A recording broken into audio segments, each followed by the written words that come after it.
What's going on, everybody? How we doing What's tonight? not well? I would say not bad, but It's been it's that kind of week.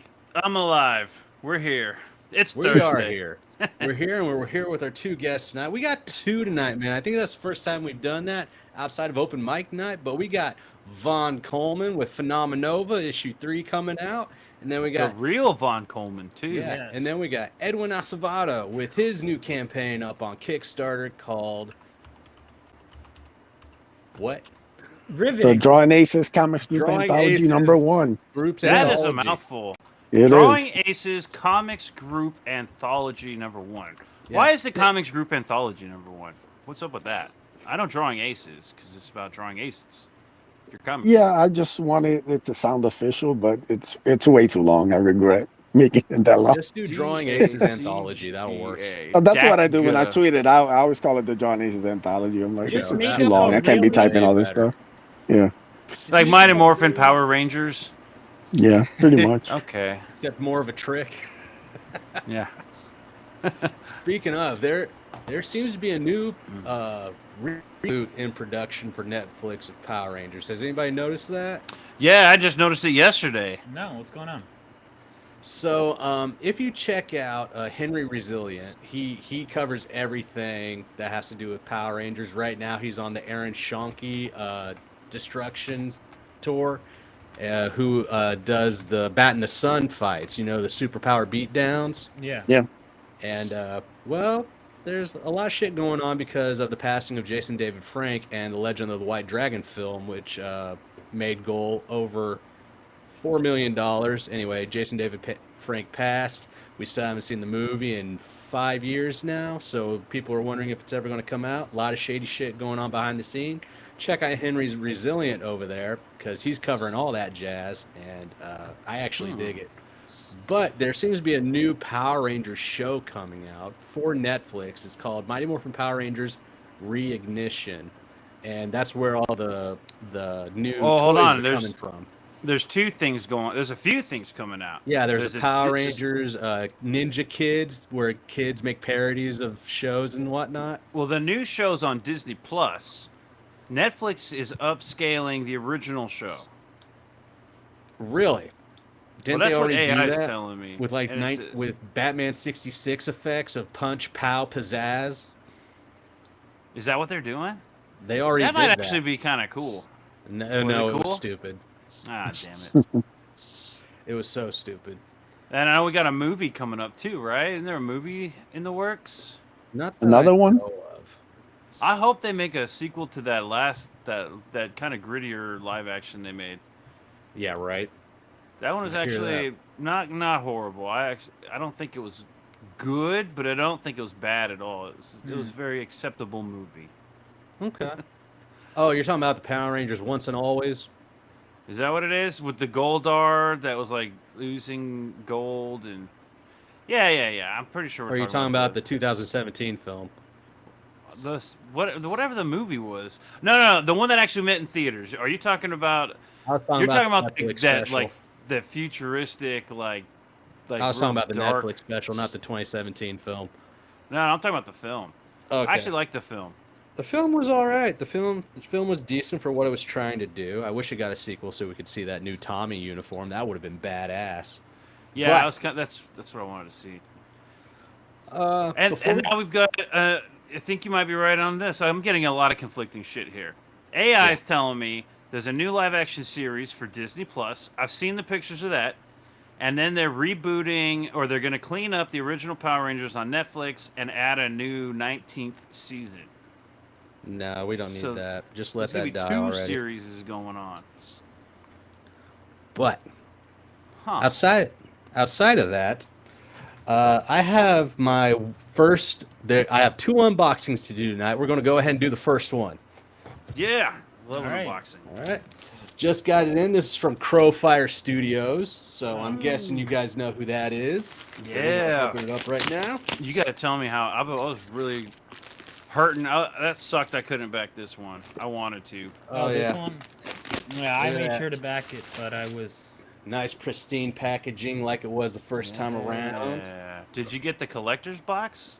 Is that what that is? I He do just not think packaged this- them all in that, man. It was really cool. Really? Wow. That's like B-Rose level, like quality. Okay. Did y'all get the store folio from B-Rose? Isn't that nice? Yeah, dude, Yeah. that looks pretty badass. And that's He doesn't just even use for. bubble wrap. He uses these big pocket bags. But anyway, He's such a class act, that guy. Aardvark? Aardvark, Oh, yeah. Yeah. Aardvark. Yeah, here's the full realized version of the Band of the Crow, man. Nice. Dude, that book looked so good. That artwork was phenomenal. It was very good. You tried. You tried. I tried. But yeah, Band of the Crow, so that one will definitely be on the docket for a Groder review down the line. But thank you to Aardvark for actually fulfilling and getting those out, man. There were a lot of backers for that campaign, dude. It was insane. Did And he anybody made back? it so cheap. Yeah, dude, that whole thing was. I wish I had the money to back that book. And if he does another one and it even costs more, I'll back it now. Now I'm getting a I little wish bit I had the extra money to make the books but- as cheap as he does. I don't know how he fucking does it. Yeah, I don't know that'd be either. nice. Oh, cash. I do the Maybe he's budgeting. doing like the Peter Cimetti thing. with his I own remember printing. when I first started coming with my comics, I'm like, I'll make them all like $5 or $10. Yeah. It'll be like 60. And then I remember I was having dinner with Niall Scala, and he's like, "You're not gonna fund." I was like, "What are you talking about?" He's like, "That's not." He's like, "Have you done the math on that?" I'm like, "Yeah, but I'm sure I can figure." He's like, "Professionals can't figure that out. Like, you're not." no I don't shit. know if it's a matter of figuring it out to get it to $5 and still fund. You got to make the product worth the $25, which will help get it funded better, Yeah.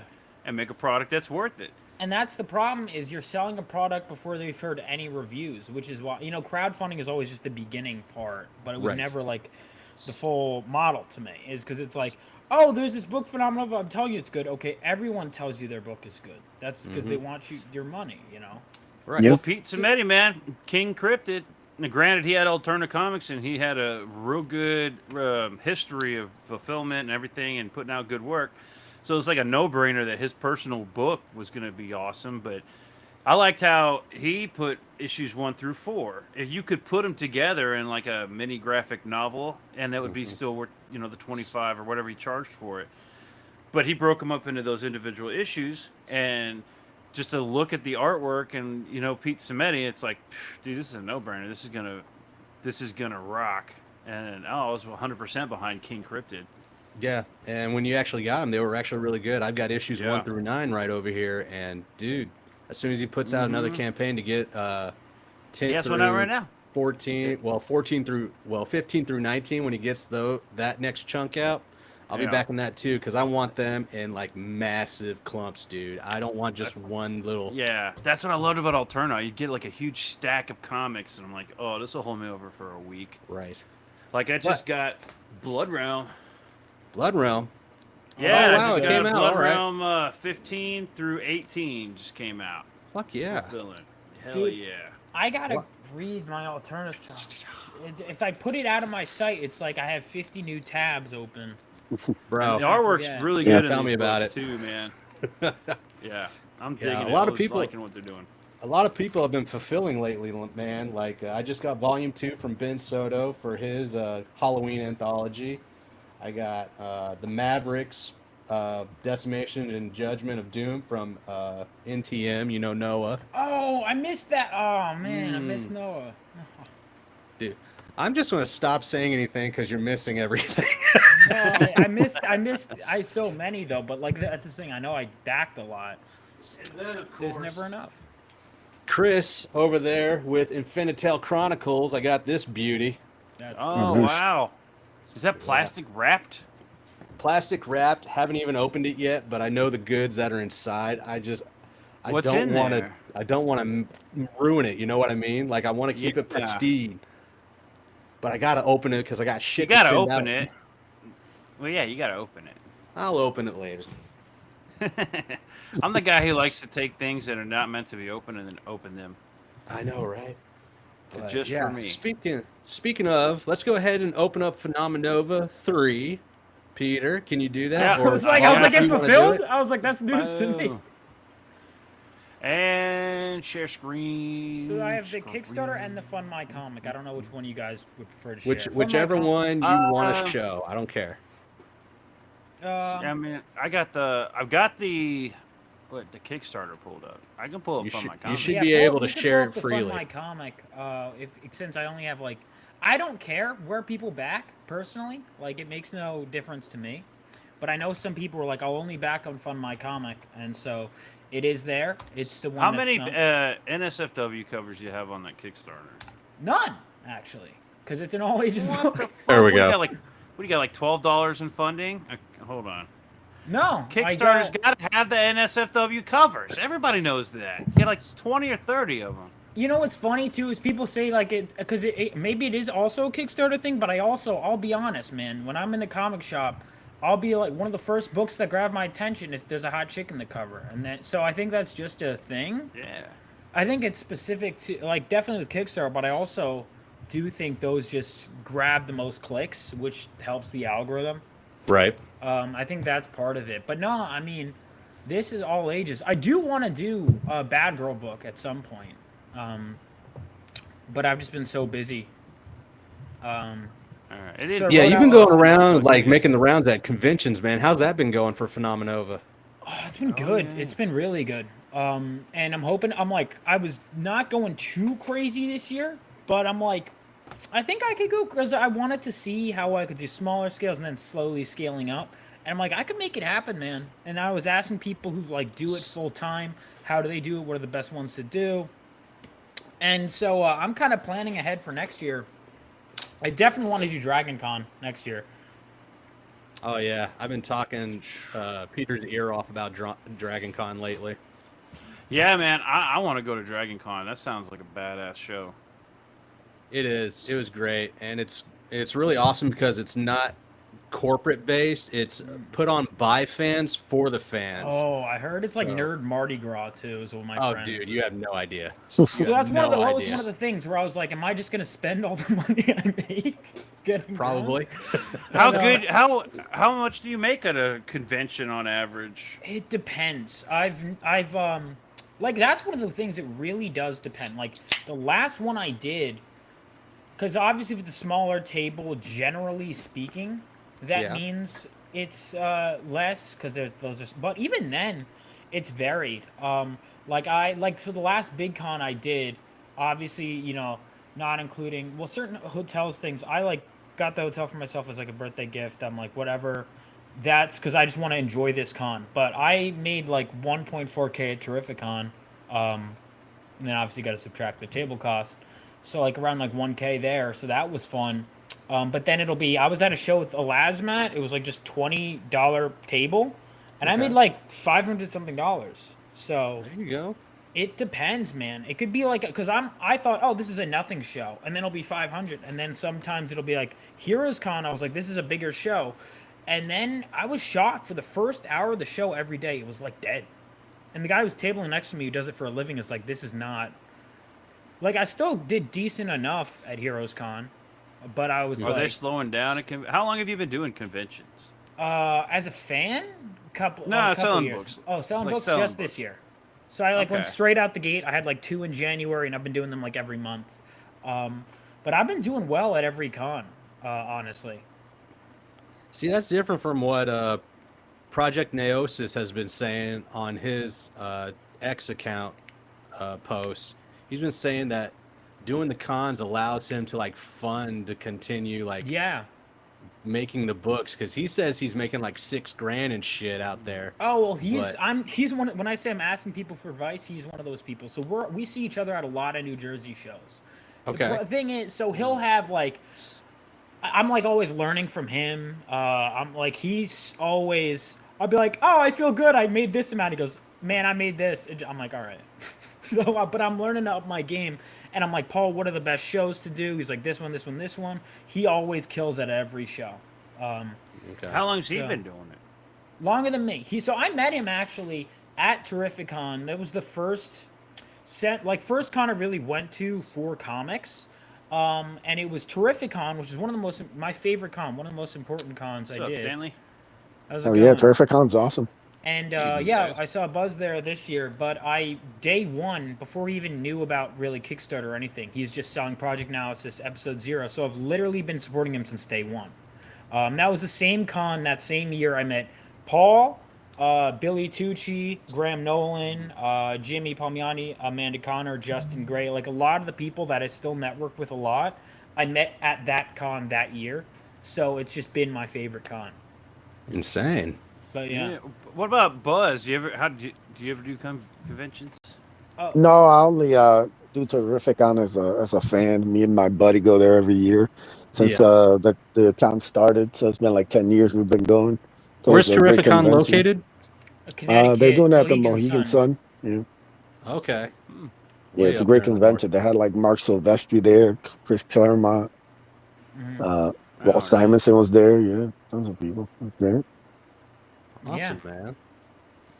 By the way, I will say there is a sixth. There was a 48-hour cover on the Kickstarter. If you decide you want every cover, I'd suggest checking out the Kickstarter. But if you don't care, back wherever, because there is the 48-hour cover is included in the all cover bundle on Kickstarter only. But otherwise, it's not sharing. I'm only sharing this. You're sharing. Page. But if we're being technical, I've been working at cons for longer because I started working like as a table assistant, which helped me. Like the reason I'm able to sell well at every con is because I was like learned how to do the whole carnival barker thing because I worked at it for I think a year, just off and on with shows. Renee Witterstater and Michael Golden would hire me to work Michael Golden's booth. So I'd be like, hey, come by the table, check it out, and learn my pitch game. They'd be like, make eye contact. If I'm not making enough sales, they'd be like, Vaughn, what are you doing? So really taught me to stay on my game. So when it came to selling my own stuff, I understood it. Yeah, I noticed when I went into Artist Alley at Dragon Con, like quite a few, I would say about 50 to 60% of people that were trying to sell stuff were just stuck in their phones. And that did not make me want to go up to their booth at all. Yeah, I mean, when people, so like I do better than most people at my, like generally when I'm a row, and the reason is because I'm like the only one pitching my book. Yeah. I pitched to every single person. And I remember like one time like a friend was sitting with me, he's like, dude, you just got rejected like 10 times in a row. How are you still going? I'm like, it doesn't matter because the 11th might buy it. You know, if you pitch to 1 in every 3 people, you're probably not, if you pitch to every single person, though, don't worry about the rejections. Worry about the one sale every hour. Yeah, it's like that guy who did I saw a video where a guy walked around and asked 100 girls to have sex with him. And he got at least one response because you only need one, right? Yeah. You only need that one, that one yes. Now this cover I think would be great NSFW cover. Yeah. I mean, it would if the character. This is a Kickstarter cover in the making. Yeah. Now, which character is this one? This is Vivacity. So she is, Vivacity is a member of the team. She is a new character. Actually, she has been kind of built up since issue 1, implicitly mentioned since issue 1. So in issue 1, if you guys remember, the detective and the police captain are talking, and they go, "Hey, when's your daughter's team coming?" And she's like, "She'll be here soon." And then in issue 2, they say, you see him again. He says, "My daughter is in the hospital because of you," but we don't know how that happened. So we're finally meeting her and figuring out what happened with this character. Okay, sweet. Okay. She's. So What this are movie her is good. powers? Because I noticed energy coming from her hands. So she can absorb solar energy and convert it into concussive force energy, kind of like Cyclops with his stuff. Okay. But she's like a mix of Cyclops, Starfire, a couple of other power characters. She can fly, but only in sunlight, and she could channel that energy into her eyes and use like laser eyes as well. Like that is. Okay. So she has laser eyes, one of her most powerful things, but she can also shoot energy blasts, like concussive force energy blasts from her body. Nice. And she's a redhead. And she's a redhead. Superpower in itself. Which means if she ever becomes part of a live action series, Yep. She's the first to go. I know. I told because my mom's a redhead, and I'll tell her, I'm like, "Mom, they got another one." Like, I'll do it every time. I'm like, I've told my mom the trend. She's like, "What?" Yep. Yeah, it's kind of bizarre when you see the Pretty list, horrible. the hit list. It's pretty. It's impressive. so many of them. It's like, and it keeps growing, and it's specifically redheads. It's really weird because Even down to like minor characters. Yeah, I have a family who's very much on the board of like diversity and inclusion for it, and I always have to back up the bullshit that takes place with these characters. Yeah. And the argument I always make is, have you ever had a character in your mind for something that you wanted to create? Yeah. All right, now I'm just going to go and I'm going to change that up and call it mine. Yeah, that's one of the things too. Is, I'll ask these people So that like, you okay. can't sue me. Right. Yeah. It's especially when there are always characters you could pull from or new ones you can create. But yeah, that was part of why I was like, definitely got to make this character a redhead. Also, why not? And red energy, the whole red aesthetic works. So Vivacity is a girl's vivacious. She's typically vibrant, full of energy, animated. She's literally full of energy. So it's What's her name again? Vivacity. Vivacity. Yeah. All right. Who did this cover right here? Age- Zachary Mar- Oh, no, that's Adriana did that cover. So she was originally going to be my artist, and she had to bounce in the project for a little bit. And Right. so but one of the earliest characters she designed was Vivacity. And then we looked back at some of her concept art, and we were like, this one is perfect. Let's just keep this one. And she had, finally had some time opening up around the time that the character was about to make her first appearance. I was like, I got to get you to do a cover. And then she loved it. She ended up doing that. She ended up, one of the thumbnails, I was like, this is not a front cover, but that's a perfect back cover. So she did the back cover. She did a mini print as well. And we want to do more together. We want to do Phenomenova Origins Vivacity, like a prequel book as well. Okay. So What else has she done? Her Nothing. artwork looks kind of familiar. Well, this is her first published work. Oh. Eat that, Peter. What are you going to do with that? I don't know. I guess not talk about it. 'Cause it looked like something I was. The clouds is what I'm looking at, and her face and everything. It's very similar Right. to something I thought, but I must be mistaken. So All how right, many what do we pages got? is your new book? I heard it's going to be larger than the second issue. Yeah, it's between 1 and 2, hence why the price range reflects that. So it is 43 pages, the story. That's not bad. That's Yeah. actually really This good. is an interesting cover. Who did Yeah. this? So the guy who usually does the back covers, Bobby Chrysopis, a good friend of mine. So he also did, if you look at the corner box art where Galvanite is kind of screaming out, or he smiles, he did that. He designed the Rebel Oasis logo. He does a ton of stuff for me. And he was just wanting to do a cover, and I kept feeding him details, and he pulled from Estrella's backstory. He pulled from elements of the story. There's just a whole bunch of really cool imagery on that cover. He wanted to go for like Sienkiewicz and Dave McKean and a bunch of other stuff. And he got really experimental with that cover. And we ultimately decided we wanted to end up leaving it a virgin cover and colorless. So. It reminds me of like a New Mutants cover or something. Mm-hmm. Yeah. It's kind of what we went for. Matt LaRock is in the house. What's going on, Matt? Thanks for joining us. Evening. Yo, yo, yo. All right. Let's see. This is a This is a Zach's cool cover. Yeah, so Yeah, I that's like Zach's this. cover. Zach, I wanted him to draw something with the villains, and then he went above and beyond. He was like, all right, I'm going to have the girl holding this guy is going to be messed up. And then he added the caption himself. He was like, make this thing bigger. Like, he's not only is a good artist, but he's a great storyteller. And Zach and I are working on another book together. He hired me to write his book. He's doing a sci-fi book. So that'll be in the works. But yeah, I mean, he killed it on this cover. And the original art is available. All that's on the Kickstarter. But if people want it, I could bring it over here. But the original art for this, Bobby's cover, and Per Berg's cover are available if you want, or you can even message me. Nice. Who's this guy right here? How come it's the guy that's always like? I guess the guys are the ones doing the fighting, right? That's why. I Because don't they know, have man. that. What's that called when you have like that? Your medical, and they fall in love because of the Oh, the nurse syndrome Florence or Nightingale effect? something? Yeah, that Yeah. one. Yeah. That's what. No, it's that's for. not what this. Honestly, he So- came up with that. That wasn't like I didn't tell him to do that. He just came up with it, and I was like, that looks really cool. And it's a catching cover. So. And it makes sense. You big bully! You just beat him up. You almost killed him. You could have killed him. Yeah. Now I That's gotta go sew his insane. uniform back together. Oh man, make him dinner. You got to soak those blood stains. You got to soak them in like tonic or something. Yeah, and hydroperoxide and. So what's this guy that she's holding? What's his power? So that's Thermo. So all the Phenomenova members on the cover. So Thermo, his suit glows red when he's using heat. Like you can see he's boiling the ground and melting it a bit. It's blue when he uses cold, and purple in its neutral state. So he can manipulate temperature. So he can use extreme that's heat, cool. extreme cold. And his suit kind of glows like thermometer would. Nice. Oh, nice. Yeah, I'm guessing this is Pear Bird's Yeah, cover. it is. Also known as Narwhal. Yes. I actually do like Narwhal's artwork.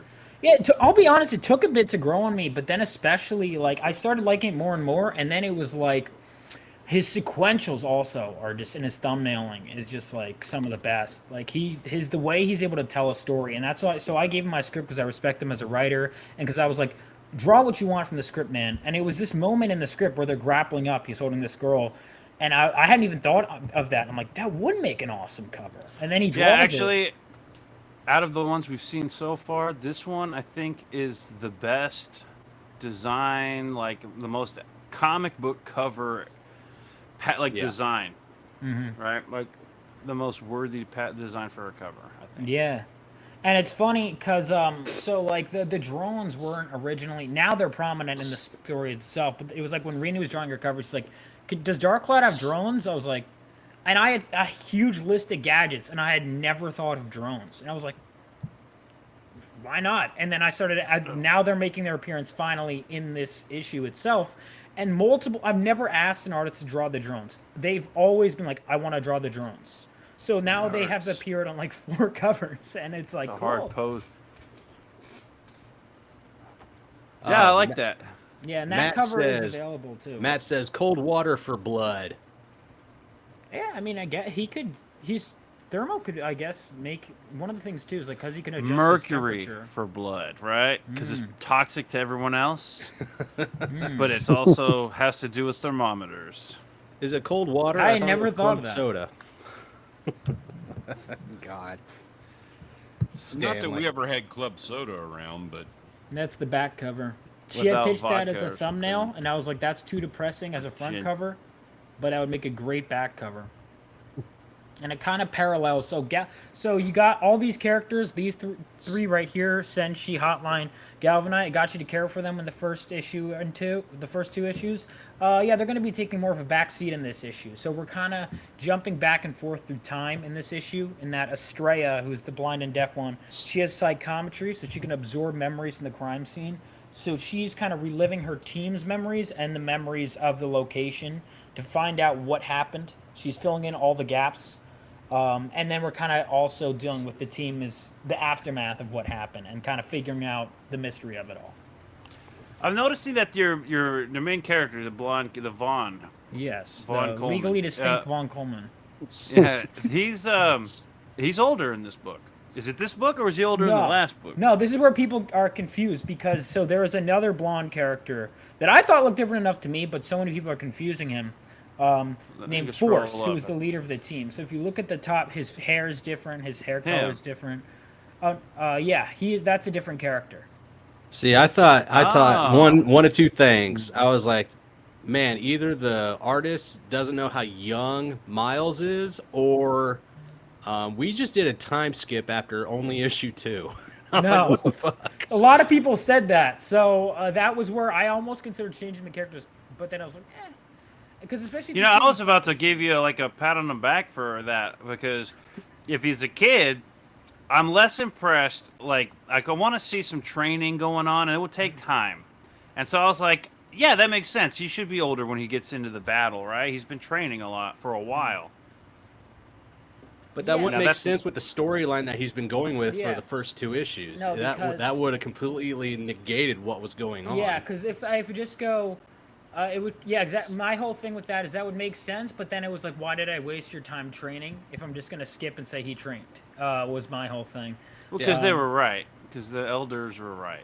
You wanted That's what him I Young thought. Justice season 2 right out the gate. That's what you wanted. That's a him good to- reference. Yeah, so that was one of the things is I wanted Galvanite is like, I mean, even though they're almost all of them are the only ones. So well, I guess they're all teenagers in the sense they are all like in the teens. So like Force is They're 19. growing pubes. They're getting hair places. Yeah. So Force is like an adult. He's 19. Estrella's 18. Vivacity's 16, and so is Thermo. Miles is 15. So Miles is almost like the Kitty Pryde because these guys have been doing it for longer than him. And I would have Miles put just him, got his powers. Miles in the front, and then this guy in the back, like leading the team from behind, like all leaders do, right? They're always like Professor X. They're always in the very back of the thing. Oh, you're the talking like that? general, I'm the talking. kings? So Force is more the closer to Cyclops, I would say. Like if you're talking the leader, like behind the scenes, I mean that's debatable who my equivalent. Well, I would would just be. aesthetically is what I'm talking about. Oh, The okay, okay. design of the cover. I would have put him behind everybody. But then again, Phenomenal, like okay, Miles is not on this cover, Right. so So maybe Phenomenal was he the should name of the be. team. So Yeah, Galvanite but is. So oh, I wanted to Galvanite. take a break from Miles. It's like he's kind of on the bench. So he is in this issue, but he's kind of more on the bench for this issue. As he should be. He's being Yeah. punished. Yes, yeah, as he should be, exactly. He kind of did some bad stuff. He thought it was good, you know, but he's kind of rushing Oh, into that's a right. reactor. He screwed up. I Yeah, remember rushing that. into a reactor, turns out is not. So you're going to see some of the consequences of what he did in the first issue, and how, like the title of this issue is Chain Reaction. How a lot of the stuff he did had consequences that even he didn't know about, because he didn't consider the variables. Or how, you know, when a character messes up, it leads to this. When someone does something good, it leads to good things. When someone does bad, it leads to bad things. And we're kind of like analyzing what went right, what went wrong. A lot went wrong on this mission. And what I wanted to do was show, hey, look how cool these new heroes are on the cover. And then you look at the villains, you go, oh, never mind. You know, I wanted So it to what feel is like they were what is so the out blonde there. character's name for this one? Because his insignia almost looks like a Phenomenova sign, but I was like, Yeah. after hearing it's a different character. Yeah, so that is Force. So Force he has force fields that can form around him. They're indestructible. He can use them There you go. offensively and defensively. So like if you see them around his fist, his signature move is his force punch. So if he creates a force field and he punches someone, they bounce off and they go flying. So Okay. he can create them around his feet. He could bounce. He could, if he jumps out of a, like he could He could smash jump off a through building stuff. theoretically, and then Yeah. like land on the force field and be fine. Yeah, and he could even use that as momentum, bounce off the force field, or he could jump off the building and crash through the ground if he wants, or like crash through something, you know. Are you How a big fa- can he make those orbs? So hang not on. that big. Go around Sorry, his whole Jake. body and like maybe a couple feet or whatever, but it's Yeah. limited radius. So he can't make a force field around someone else over there. Nice. Okay. So Okay. I always try and build limits into my characters. So Excellent. he is like that's part of almost like his strength and his weakness in a way, or his team. He's the most skilled member of the team because he is the son of. I don't say it's in the issue, but I'm going to say it's not like a spoiler because it's going to be revealed. It just hasn't come up yet. But he is the son of a general from World War III, like of a very well-known general. So he's had this in his blood. So like when he manifested the powers, and he manifested them at a younger age than most do, he was like, this is it. Like, so he's got that like military background in him. He was kind of like born for this in a way. He was one of the first people that was trained by Senshi post World War III, and was a founding member of the team. So I have a question. Have you read the manga or watched the anime Naruto? only a little bit of the anime. Okay. So I want you to check out the characters Neji and Pain because he has a power that's similar to theirs, but I want to see what you can do differently than similar or nods or something. I want to see if it makes you bubble any ideas for him. I don't know what you have planned for him for issue 3 and beyond, but I'm getting Pain and Neji vibes off of him with that power, which is really Pain. cool. But I want to see how like his enemies like use it against him or whatnot. I'm intrigued now. That's interesting. I'm revising issue 4 because I've written the first 8 and I revised all of them and they were all really good. And then my editor gave me some notes on 4 and made me reflect, and I was like, man, 4, like there was stuff from 4 that I was like, this was really good however many drafts ago, but I feel like Yeah. I've kind of grown as a writer past like I'm like I could do this more interesting. And so 4 I'm revising yet again. I was working on it earlier today. But like I have the first 8 written, but I could always think of, especially because I'm about to write some stuff with Force. I'm interested. I'm going to look into that because I'm always interested in new ways it could use powers. I always find myself pulling from everything. What We if all he do, took man. his force fields and made them so that they were combating each other, right? Like, Yeah. obviously he can merge them together, but what if they were like repelling each other and somebody's head got in the way? I He thought could of that. explode their head. Yes. Right? Yeah. He could if he grabbed someone on their head, like, yeah, he could easily. Could he yeah. start? Oh, yeah. Could he create a bubble inside their head? Oh, bubble inside their head? No, because it has to go around him or. What if parts he of put his him. fist in their mouth? Or what if Well, he it was? would, what it would do if he put his fist, if he put his hand in someone's mouth, and would bounce off, it would like. That's what it would do. It would make a head explode. Yeah, but like from that point. It'd be, Or like, put the his next- fingers in their eyes like the Stooges. In their eyes, and then little ones about the size, a little I bigger can than just an eyeball. imagine a scene of him like laying back at night, figuring out how he's going to use this power, just like brainstorming all this stuff. Bro, I got all Like, these you know, ideas. If I picked their nose, How long has he had this power? Was he a bully in high school? Like, did bullies pick on him, and then he like shoved his hand up, and then force field pop, and then made him explode? I mean, he would probably be in a prison if he did that. how are they gonna charge him for that? He made him explode. I don't Peter, know how he with the did way it. you want to use powers, it makes me really question your childhood. I mean, he's The a box, hero, bro. So It's the that's box. another thing is, Yeah. is sometimes gives you Some lots of dark time to times do in that Mortal box Kombat there. thing. Yeah, some sometimes, dark times. like Yeah. My favorite game growing up was nailing a board, so that says Nail on a a board. Yeah. lot. so like they try not to kill generally but no, I mean, I've thought about like ways, like scenarios where they would or could Yeah. like certain characters like Thermo's powers especially could be brutal, like the Right, yeah. temperature, like because I remember my friend from high school came with the initial idea and then I kind of just ran with it. It was so like, I always tell him and whatever, but he was like basically just being a smartass. He was like, this power could beat anything, temperature, and he was giving all the ways. Like, all right, what if I just shoot you? He's like, well, if I have a hot enough field, I could evaporate the bullet before it hits me. It's like all these applications that temperature can have. So Thermo before Galvanite was the newest member of the team. And so he's kind of just scratching the surface, but he has the potential to be the most powerful. Well, yeah, if he can control temperature, then he can manipulate the elements. Yeah, Theoretically. theoretically. He could create fusion.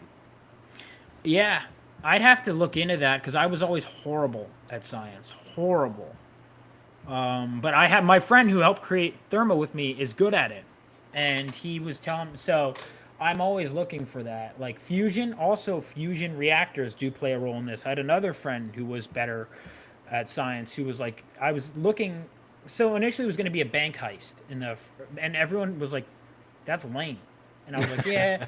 And I was like, well, let me do something in a futuristic setting. And I was like, well, what's theoretical right now? And it was like fusion reactors. So I switched it to fusion reactors. So you're going to get to see how the reactor works a little bit. I'm not going to obviously do a whole science lesson, but This cover says it's a nuclear reactor. yes. I Fusion can reactor is imagine- a form of Go ahead. nuclear reactor. I can guess imagine that's- Thermo like just getting fed up with trying to get the investigation over with, and one of her enemies like falls into a pit of water or lava or anything, and she just starts heating it up right out the gate. Be like, I need answers. It's going to get a little hot in there if you don't start talking to me, and the water just starts boiling over, and you see it happening to him. Thermo yeah. would. I'm not. All right, I've tried. I'll just say I'm not entirely opposed to Thermo going down an anti-hero route. Thermo's a guy, by the way. But Either Edward, way, what would you do if you had Thermo's powers? Probably. Be honest. I'm asking Edward, because he hasn't, and Stanley. yeah, they're just quiet. It's us three. I Yeah, mean, I'm here. so just jumping in there with the concept of like, jumping into the throwing them in the tub of water and then jumping in and just like boiling them to death. Not exactly where my head went at first, not gonna Well, lie. 0 Kelvin to like supernova Yeah. is the potential, right? Okay. Heat death of the universe. Hypothetically, he could fizzle out, depending on how extreme his powers are. He could literally fizzle out the energy by overexciting them to the end of they would lose cohesion, and then the atoms literally could have make people evaporate with like by turning them into plasma. This is like the ultimate bad guy to me because it's like you said, it's like heat death of the universe. That's a power that can destroy everything. And that was one of the things I did think of with, because you know, there's sometimes like villain powers and hero powers. Yeah. Almost Kind of overlap, yeah. Yeah, but like Thermal was a character. Well, I'll just say this now. Like I could see him going in a darker. I'm having fun with him. I'm enjoying him as a hero right now. But I could see him potentially going in dark places, especially if for no other reason than just to show how we could go with the power, you know. And or like I'll give you another example. Army, someone had pitched him. My friend had come over with it as like, oh, what if he a good guy at clone stuff? Good guy.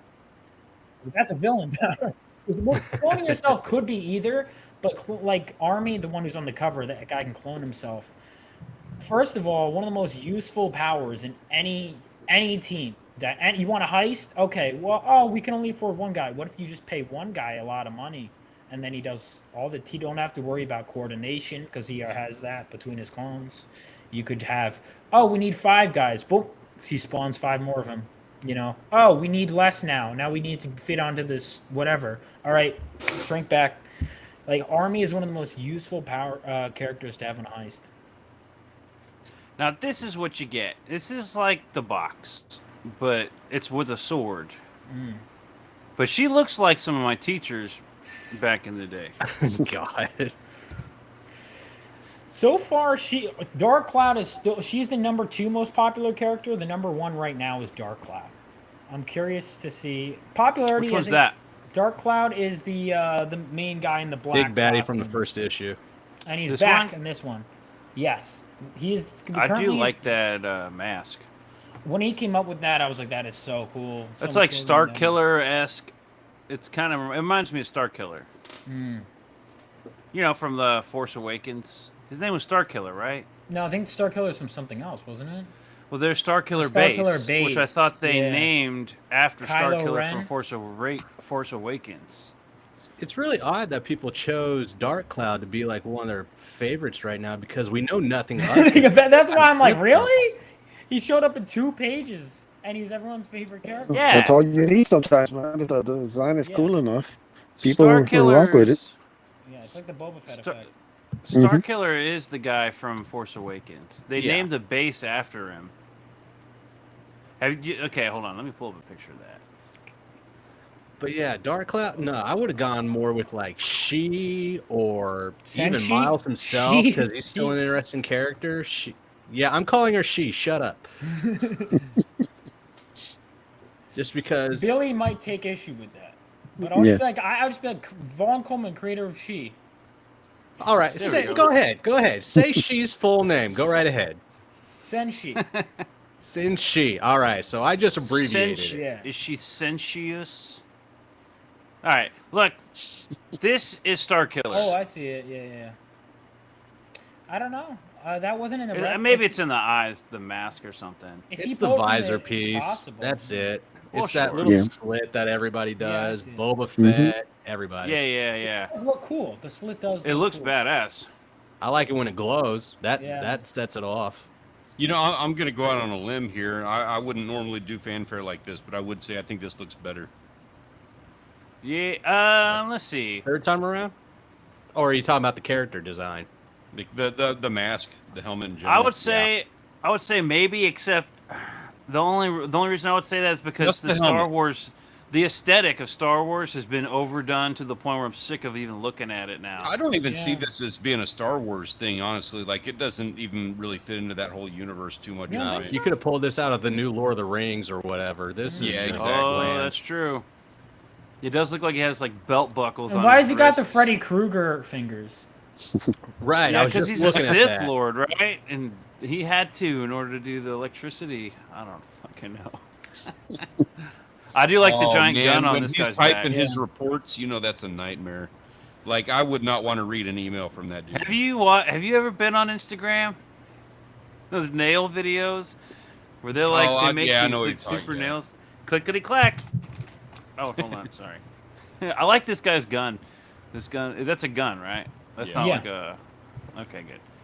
Yeah, that looks cool. Yeah, so that was like I wanted that gun. I had a million ideas for how the gun functions and everything. and we still haven't seen a lot of that. Again, with issue, I'm like, because I have so many plans. Like, I know he's cool, and I'm like, everyone's like, he's the best. I'm like, he hasn't done anything yet. I'm like, but I'm like, Just all accept right, it. Imagine, Accept no, it and I'm go with happy, it. because he's one of my, Accept like, it I and go love with him it. to death. But I'm like, I was like, oh, you guys are gonna like him later, was my thought, and everyone's like liked him right away. I'm like, okay, Nah, fair, all right. The character coming out at me right now is that guy to Dark Cloud's left, not our left, but Dark Cloud's left. Left. He's one of my favorites. That's Thunderclap. So he's his Cable, right the hand. Even though he's on his cable-looking left, guy. it's on his right hand man. So he Yeah. has like sonic gauntlets. So like Thunderclap, like noise. Like so, it's kind of like Right. Shocker. He's got like wrist gauntlets that can do that. He also can, like, if he points at someone, he could do a charged lightning bolt strike. So he and Dark Cloud go way back, and they are very close. I wouldn't even guess that he would have had powers because he Well, reminds me doesn't of have sports. powers. He Those are reminds me of from the Sports Master. He just looks like a bruiser, you know. Yeah, well, he doesn't have powers. These are just from his Oh, I get you. I get you. gadgets. But yeah, no, I mean, that's kind of what I'm going for. So Dark Cloud and him use gadgets, but then like Brute has super strength and vulnerability. Master Metallic can manipulate metal. And Which one's I that also- one? That's the spiky guy back on the right? So he can kind of like mold his metal as he wants. And if he touches an object, he can like liquefy and reshape it. And then I always, just for fun, even though I don't think any of their names are actually mentioned in the dialogue, I always name the Cloud Troopers something Cloud related.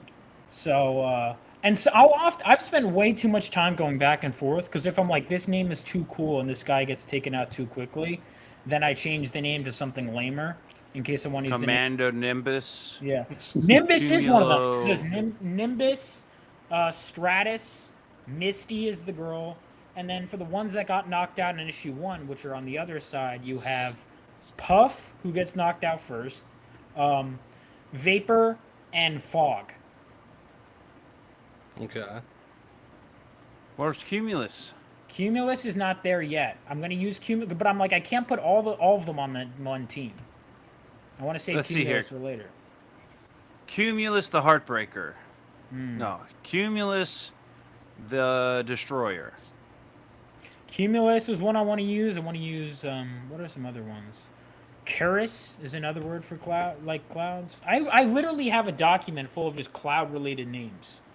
I could have entire armies of them, and they'll get killed off, and I don't even have to tell you any of the names, but just I'll always know. But I'll tell you, those are the names. And that's for these soldiers guys. These Yeah, guys on the troopers. Nice. Who's this this guy right here on the left? So he was in the front cover. That's Army, so he can clone himself. Okay. He's got like a multiple man kind of a deal. Yeah, multiple man kind of deal, exactly. Multiple man or multiplex or what are Okay. some of the other ones that can All right, hold on. Duplicate. Back to this. I got to see how much we're charging here. Oh, wait a minute. There he is. Am I correct in assuming Yeah, that that's Alchemite. temperature guy is responsible for this? No. In issue 1, Dark Cloud did that to him. So that's like on a splash page. It's like, we're frozen in this moment in time. No pun intended. And then we're going to continue he blacks out after he gets there, and he wakes up in the hospital at the end of issue 1. There was a strip Oh, yeah, I of remember that time. scene. Most of this issue a lot of it is filling in that gap in time. Like, what happened between Galvanite passing out to the Phenomenova arriving and fighting the Stormbearers. There was a fight between them that happened, but we don't see it. So we're kind of picking up from that moment, but we're also going back further and picking up, well, how did they even get into the heist? What were the Stormbearers after? How did they get in the reactor? What were they trying to steal? All that. I really like how your artist picked up the fear and the worry in the eyes. Not a lot of people know how to mess with facial expressions in their comics, but that nails it. I really Yeah. I like it. completely agree with that. Yeah, that's really Yeah. nice.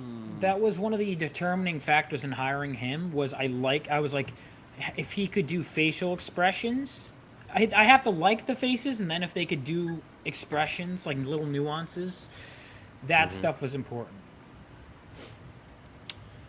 Let's see here. What are we charging on this thing? I saw a $15. $5 digital. $5 15. digital, $5 for digital issues, $15 for physical copies of this one.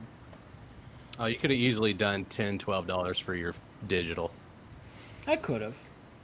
I'm one of those guys. And let me get your thoughts on this. You too, Edwin. When it comes to people like complaining about charging digital at like 15 when the book's either going to be like 20 or $25, Yeah, that's a good one. I don't see an issue with it because it's the same goddamn book, but in PDF form.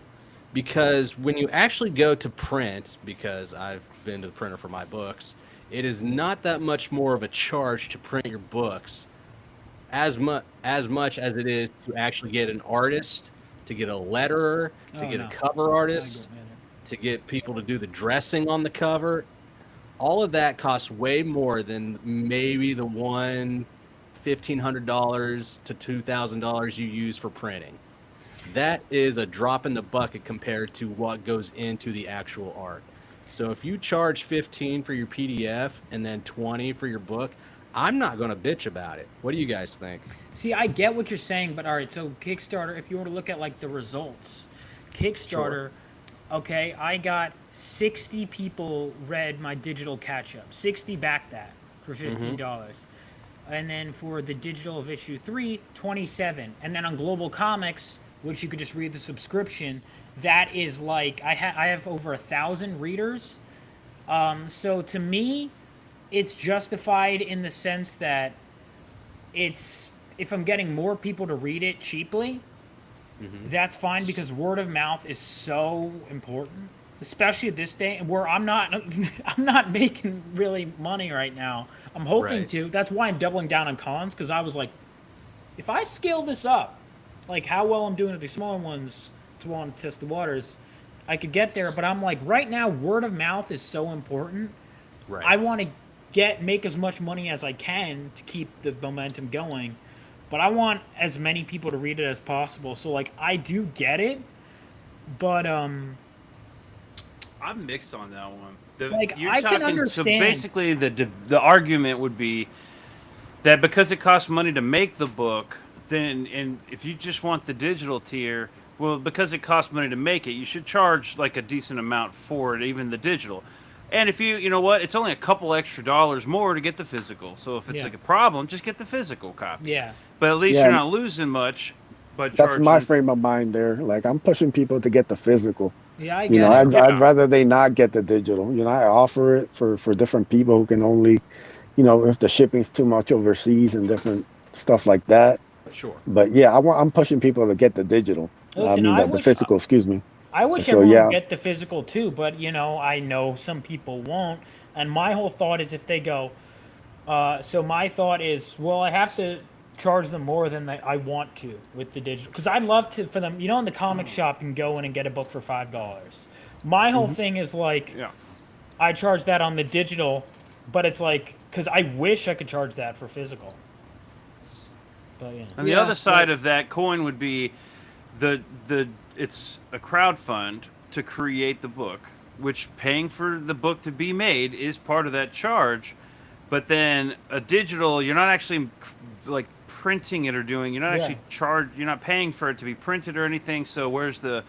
And that's where Jake is saying, well, that's for the cost of paying people to make Productions. the book. Oh, 100%. The production I understand costs. both sides. I think it's a personal choice. Like, I'm not going to sit here and Yeah. tell people, you have to charge. Like, it's a very low rate when I'm charging. I'm not saying people have to charge this. People could Sure. if No, I there's- think the standard No, would I'm be just between getting 5 the, and 15. getting the for, idea percolating. But 'cause yeah, I people really, don't realize how much it costs to make. Because people are like, oh, why does it cost? I'm like, you see all these pretty pages? Yeah, they're so cool. Yeah, you have to pay the artist to draw every single one of these pages. But that's again not on the backer. Right. That's No. on the creator. Right. And that's so the idea. It's a little pretentious to put that on the backer. You know what I mean? And it Yeah. can come. It could be misconstrued as doing that. Like, well, I had to pay for all this. Nah. 'Cause And it's- Yeah, I don't technically- really buy that argument. You No, don't this think is it's a like, product. You don't think This is a product yeah, that you're but- offering. you're offering a product to people who, up until you explain it to them, don't give a shit about your product. And when you explain it to them, like, well, I've got a digital tier, and they're like, well, it's $15, and I'm not getting anything except a digital copy. And then you tell them, well, it costs me money to make it. If you want to read it, it costs money to make this, right?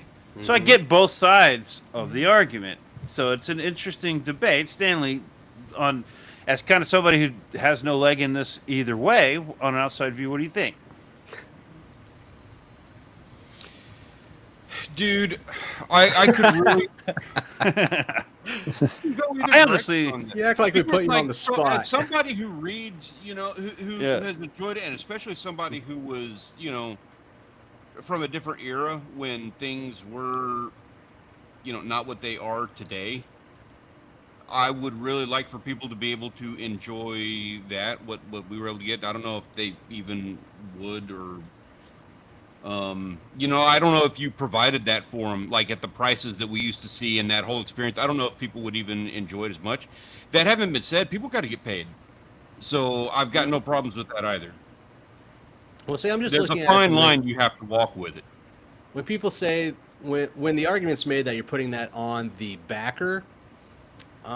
Yeah, so is every other item that's trying to be produced through Kickstarter or Indiegogo or You're anything. also Items, forcing though. you to buy it. but those are items that you have to physically get created, right?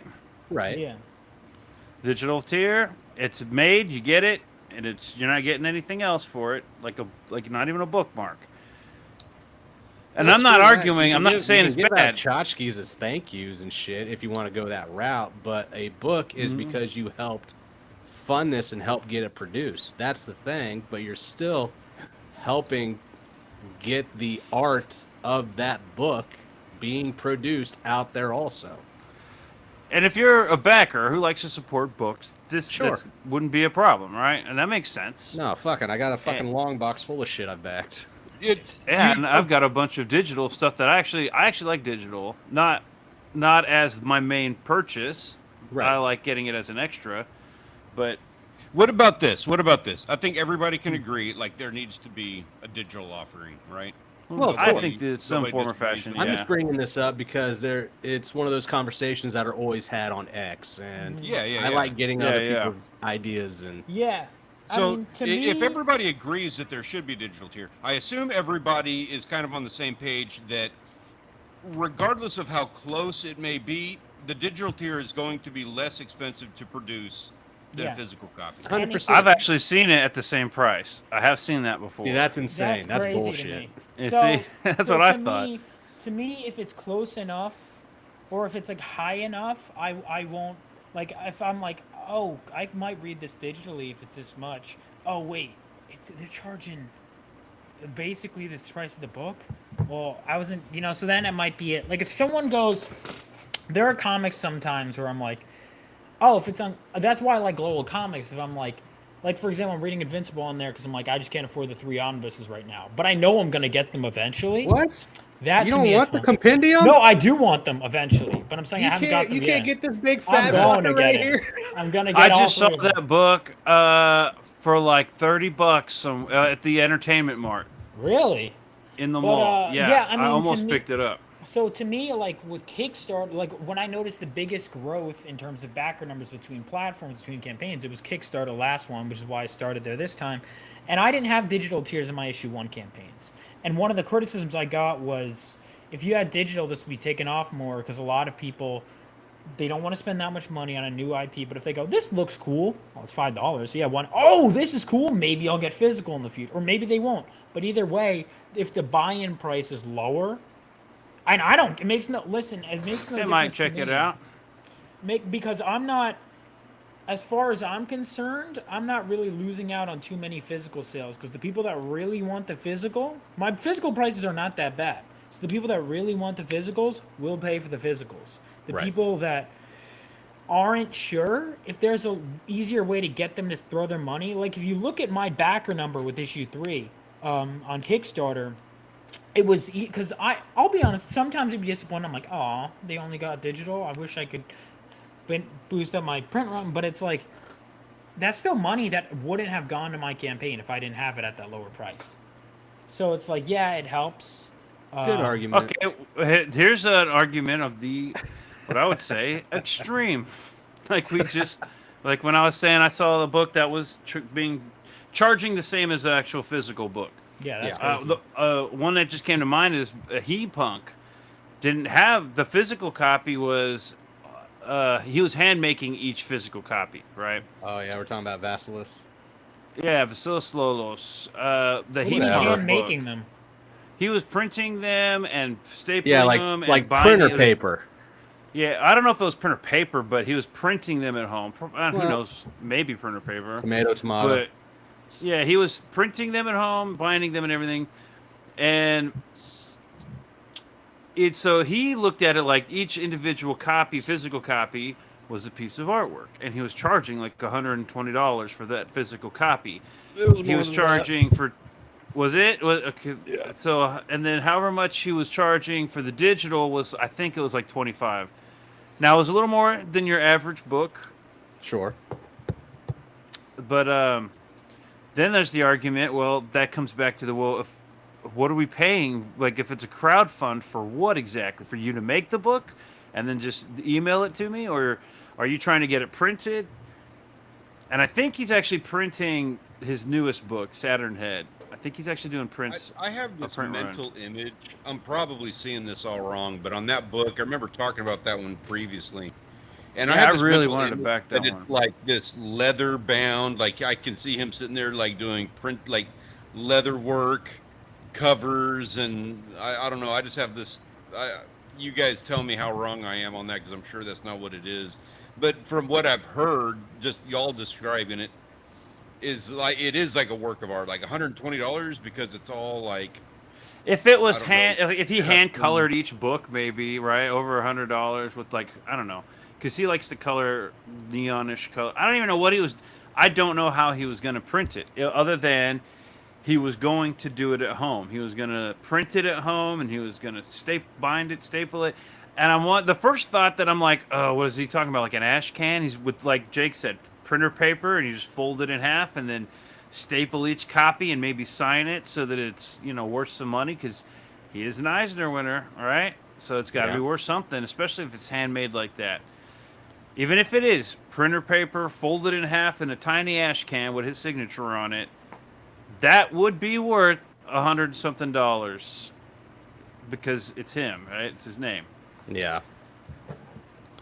But Vaughn. on the other hand, are we crowdfunding Oh. to have a signature that's in a computer? That book looked really cool, and I wanted to back it. It did That look was cool. like, in my lull, I couldn't back anything at that time, Mhm. so I missed out on that one. If he has a catch-up tier physical copy, I'll totally back it. I might even back it digital, because I really did want to read it. I mean, I think the Uh, answer is they're crowdfunding whatever they're offering. I don't really get the point. Well, the point to that argument would be, okay, it's a crowdfund. The crowdfund is, please help me make my dream come true, right? I Right. want to get this book printed so that I can start a business with it. Like, it's a crowdfund to get you off your feet. Mhm. And one of the I complaints guess I see it would different. be, I'm I offering mean, you a in comics, product. it is different. I mean, I'm offering you a product to put in your hands. So it's a you know? storefront at that point, right? Then you would have a yeah, because if you're charging, like, for one, there's no printing thing involved with it, or maybe there's minor printing, but like you said, if he's just doing it all at home, you're not funding anything, especially if you're charging $120 a piece. So Edwin's saying that because he doesn't get the crowdfunding argument that you're funding to get it printed because you're selling a product, meaning it's a storefront in that regard. Yeah, that's a In that digital case, market. crowdfunding is irrelevant. Just get it printed yourself and then just sell the product. No. Vaughn, anything else you want to say about Phenomenova before we switch over to Edwin? I mean, it's on Kickstarter, it's on Fun My Comic, and we are 25 pages have been inked. More is on the way, but also keep an eye out, because I do have on Indiegogo. You guys can find that on my Twitter. I'll be talking about it. I do have a short story collection of, like, written stories, but it is going to feature the debut first appearance of a violent anti-hero character from the Phenomenova universe in a horror story. So check that out if you're interested. It's some of my favorite writing I've ever done. Got a lot of really cool writers involved in that. And I'm posting a part 2 of a short story online for free if you guys want to check that out. It'll be on as soon as this stream is over. I'm going to post that online. I'll tweet about it and email everyone. So Excellent. I look forward to that. Yeah, man. Anthologies. I fucking love them, dude. I back them. That was my first way of getting out and actually catching the bug of creating. All right, that's awesome. So then, yeah, I'll tweet about that, or I'll post it. I'll blast it everywhere. As soon as the stream is over, because I've written it, and then part 3 will be dropping Saturday night past midnight, because I'm writing it kind of.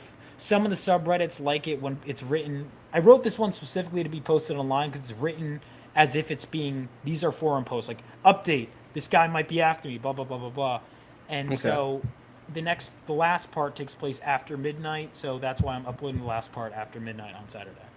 But part 2 is like roughly this time of night, so I'll just post it.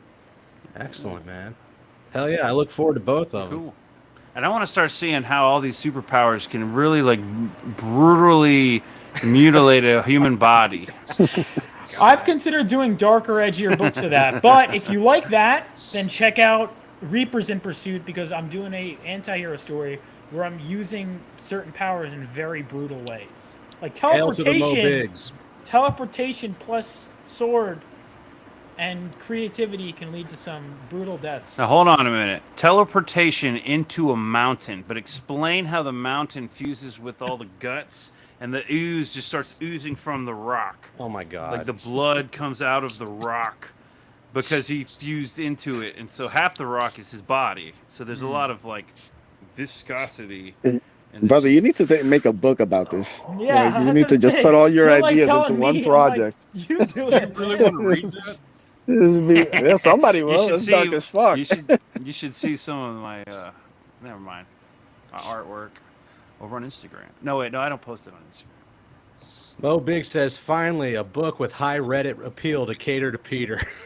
I normally don't love Reddit, but I like the horror subreddits. I'm That's banned hilarious. from What's Reddit. going on, Mo? Oh, the comic book subreddit, dude. My friend, I had a friend he was like, he's a moderate, like he's not even. I don't even know what he is politically, but he was just like, hey, why is it as a black guy? Why is it that you guys always talk about wanting more black characters on the shelves, and I'm the only one on Wednesdays buying them, and no one ever talks about original characters, and they banned him. Damn. banned his black That's kid. Reddit for you. That's Reddit, I didn't yeah. do shit on Reddit. I don't know what I did. I was on Reddit and then I was looking up that GameStop Reddit. Maybe that's what it was. They will And then ban they you. banned me for looking. I didn't post anything. Dude, Doesn't Reddit take lies. much. Place so What's vile. going on, Mo? What's up, Mo? Mo says, hail Oh, what Jake, up? Stan, Peter, Edwin, and to a lesser extent, Vaughn. Gotta love Reddit Mo. moderators. Ron Coleman. Reddit moderators are like, Phenomenova. the best thing. I feel like Reddit moderators are like those mall cops that think they're like gods. They kick teenagers out of the mall. That's Yep, what they get a little bit of moderators- power and they go nuts. And it's like, Oh, dude, shit. like That's Reddit's great. not that interesting. Like I've All been right. on Reddit. I agree, but I don't know what you're protecting, gatekeeping there, buddy. So I want I'm to gonna talk start about my own Reddit conventions out. for a moment, man. As an I'm gonna call- attendee, I love going to cons. My favorite place to hang out, and I'll do it the whole goddamn time if I'm able, is Artist Alley. I think that's where the most action takes place, even outside of the panels. Dragon Con, I just got back from it this past week. It was phenomenal. Vaughn, as an attendee versus a vendor, how do you enjoy it? Which do you enjoy more? I mean, here's the thing. I like getting my book out there. Like, obviously, you want the fan experience or whatever. But if we're talking making money versus spending money, people like making money. I hear that. And also, so I will say I plan on continuing to go as a vendor to most things. That being said, I have a 4-day pass at New York Comic Con. But even then, I'd prefer to be selling. Because while it is work, there's something so fulfilling about getting your books into people's hands and having people come up to you and saying they were into them. So I love the fan experience. I'm not saying I won't ever go back to walking around at that, but I don't see it happening right now. I'm biased Okay. because it's literally what I want to do for a living. Right. But I guess I'd say selling right now. But maybe it's just because I'm in that headspace. What you thinking, Edwin? I've never done any tabling for my own book yet. Same. I'm hoping to start doing that next year. But yeah, man, I love going as a fan. Like I said, I think Terrificon's a great convention to go as a fan. Oh, You know, yeah. it's one of those conventions that's just big enough where it's not overcrowded. You're not a mass of people on top of each other. You can breathe. You can walk around. They have a nice variety of like, they have TV, movie guests. They have comic books guests. They have, you know, different entertainment stuff. So it's really well run con. You know, I always tell people go check it out, man. It's really well done. And like I said, if you're a creator that wants a table there, here the tables are affordable. And you know, they open their spaces up to like pros and people that are just starting. So yeah, it's a top flight convention. If you guys can check it out. Excellent. Yeah, so I've only ever been an attendee, and Mo says ever since conventions were taken over by degenerate weebs, they are a great place to develop nose blindness. What the fuck? Vaughn loves tabling at cons. It's the only time he gets to sit at a table without a bib and high chair. It's a good one. God That is a damn. good one. That is. Yeah. So Dragon Next, Con. you know what? Joke's on you. I'm gonna wear a bib and sit in a high chair at the next con. I would love to see that. See, I don't- Yeah, you got to get a picture of that. Yeah, got Yeah, it. but then I don't think. Like, I think if I saw that as a cuss, I think I'd be like, I'm not going near that guy. Nah, just say you're going as Baby Huey. Or Tommy Pickles. I don't know if that fits your fancy more. But Artist Alley, I actually picked up a couple prints from a couple artists out there. Got one that I was really interested in his art, and I took a picture of his name and everything because I think his art would be excellent for a cover down the line. But I did pick up a couple prints I want to show off real quick. Do you guys ever like pick up prints or anything, or just look around? Yeah, I picked up some prints in the past. Yeah. Vaughn? Did you ever just pick up prints? I used to a lot more. Not as much anymore. Okay. But Well, I used to, and then I started going, where am I putting these? So, that was it. Yeah. Like, I like them, but then I'd always Dude, feel like, I found those cool sleeves you could put in your card, your binders, your card oh, binders. I have that too. Yeah. Yeah, they have those cool sleeves just for prints. So like occasionally I will, but not as many as I used to because I started going, what am I doing with these? so really- this one here I got is of Star Fox fighting with Ooh. Falco. That's sick. This was Hold an on, make excellent yourself big. piece. How do you do the big screen? Are you doing big screen? I pinned myself. Oh, That yeah. sounded dirty. Do something with that, Mo. But yeah, I got this print right here. I forgot the artist's name, but it was one of the more unique things. I'm a huge Star Fox fan, not just Star Fox 54, but Adventures also. And I've been waiting for a fucking manga to be subbed and dubbed for American audiences, but nobody's ever made an anime before. And this anime style for Star Fox just hits it for me. This is awesome. And then, for all you DC fans out there, Both of them. got this awesome piece from a female artist. This is Catwoman. This kind of reminds me of Vaughn's little etched, shadowed and piece for Phenomeno 3. Oh, with that the- one? Yeah. Yeah, straight Yeah, on. this kind of reminds me of that with that art style. Looks almost Silvestri-esque in the face. Right? Which, by the way, Silvestri women, I think he might draw the best women in all comics. I don't know. Really? I debated. I'm gonna In check terms of that out. faces, Silvestri? Yeah. I don't Mhm. know. I think so. Possibly. I actually like that a lot, man. I like this poster style print thing. It's like 11 by Yes. 17. Yep. No, this is a 12 by 18. Ah, okay. Big Nice. fucker.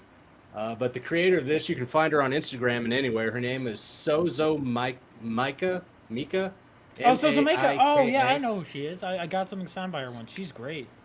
Yeah, she signed this one for me too, right here. She's a great person. She need to get out of her phone though. Oh, she won. That sucks. And then I got this metal print. I This love metal, the metal print prints. I absolutely love. I want to do a cover like this for Brick House and Mistletoe, my two females in my Cobalt universe. Haven't been done yet, but I did a short story for her in the back of issue 2. But this kind of cover is phenomenal. A Rolling Stones cover with Wonder Woman on it, that's just I can't ask for more. Yeah, and in the metal print, that looks pretty good. That looks really Right? good. I need to hit up. Where'd you get that? Phoenix Animations, man. That guy made some good. You metal know, he prints. hasn't hit Dragon Con. Yeah, He's he only did. hitting other ones, but this, yeah, Yeah, that looks absolutely love good. that. So I picked that up. But anyway, but Dragon we don't have Con, anything cool like that. Our Waco convention is like about the same as that Bell County one that just happened that hit the I don't know the news recently. appreciate it, Mo. He says it's not that bad since I know it's Star Fox and not some furry degeneracy. Yeah. But I think Star yeah, Fox those were my is kind three of prints that I responsible. picked up. Had a fun time. Of course, I got my new Wild Bill's Dragon Con mug. It looks better in person than it does on here, but I always pick up one of these when I'm there because you get free refills. But I've been talking to so many people that are trying to create books and stuff to get to Dragon Con because for it being one that's put on by fans for fans, that Artist Alley is just bumping. Thousands roll through there. It is insane. They get more play in the Artist Alley than they do at the panels. It is the biggest piece of Dragon Con out there. Yeah, But we got planning on going. 363 days, 19 hours, 10 minutes, and 38 seconds till we got to go back to it again. There we go. I've been Where are the telling- pictures? You said you Huh? had pictures. Didn't you get pictures? Oh, I've got pictures. I just don't have them ready. I went as Black Mask from DC, and then I went as Kuza from Yakuza, the game, the video game. Yeah. And knocked those out of the park. I think I hit it a little too far home with Kuza, because when I put on those shades with my black hair, I'm fucking Chinese or Japanese. I mean. I could see that. But yeah, dude, it Oh, was I got awesome. some purple wig. I don't have anything cool. I look like a very disturbed transvestite when I wear that thing. What's Mo saying over here? Hang I don't on. even know why I have it. Oh yeah, I do. That was one of my kids. Was Princess He says Purple. that is not how a Wonder Woman Rolling Stones cover would be. Where is the headline with her false allegations about being essayed by Batman and Superman? Plus, she looks good in that picture. She'd be fat with like small tits. Right. No, let's see. Oh, we got a new guy in the chat. His name's Not Valley. I followed Mo here. Well, what's going on, Not Valley? What's up? Not Hey there. Valley. Welcome. Mo is already apologizing to Not Valley to make him for bringing him here. Guys, make it up to Valley by playing that Vaughn Baby Huey cosplay. Clit Boys Got Pipes. think that's on you, Peter. Where's it at? I don't remember that one. Do you have the clip? No, it's okay. Don't worry about Well, it. Bancroft is here too. Hello, Michael Bancroft. Good eye, mate. How's that things doing over there now? We're doing good here, I Mo. can't do it right now. Or I'm so Stan- fucking or, tired today for that shit. You need to get him some Fosters to really get into that one. I'm like Right. low energy right now. I'm sorry, Mo. I hear you. I'm very All low right, energy. Hold let's on, go let me try and ahead. fix that. And who wants to bring up Edwin's campaign for us? I got it right here. Awesome. No, wait, no, that's not Edwin. I'm like, again? Sorry, Edwin. Appreciate that. Right here. Ching. Edwin, you're walking away. Well, you're not walking away, but you're putting the Ace issue 4 on Oh, wait hold a to do minute. this anthology. me do it Any so I can do reason for audio. doing that? Yeah, just like to let things breathe a little bit after fulfilling them, So this Right. is kind of the next project that kind of ended up coming together. It's basically encapsulates everything I've been working on the past 5 years, and kind of gives a glimpse into some of the new stuff I'll be putting out in the next year or two.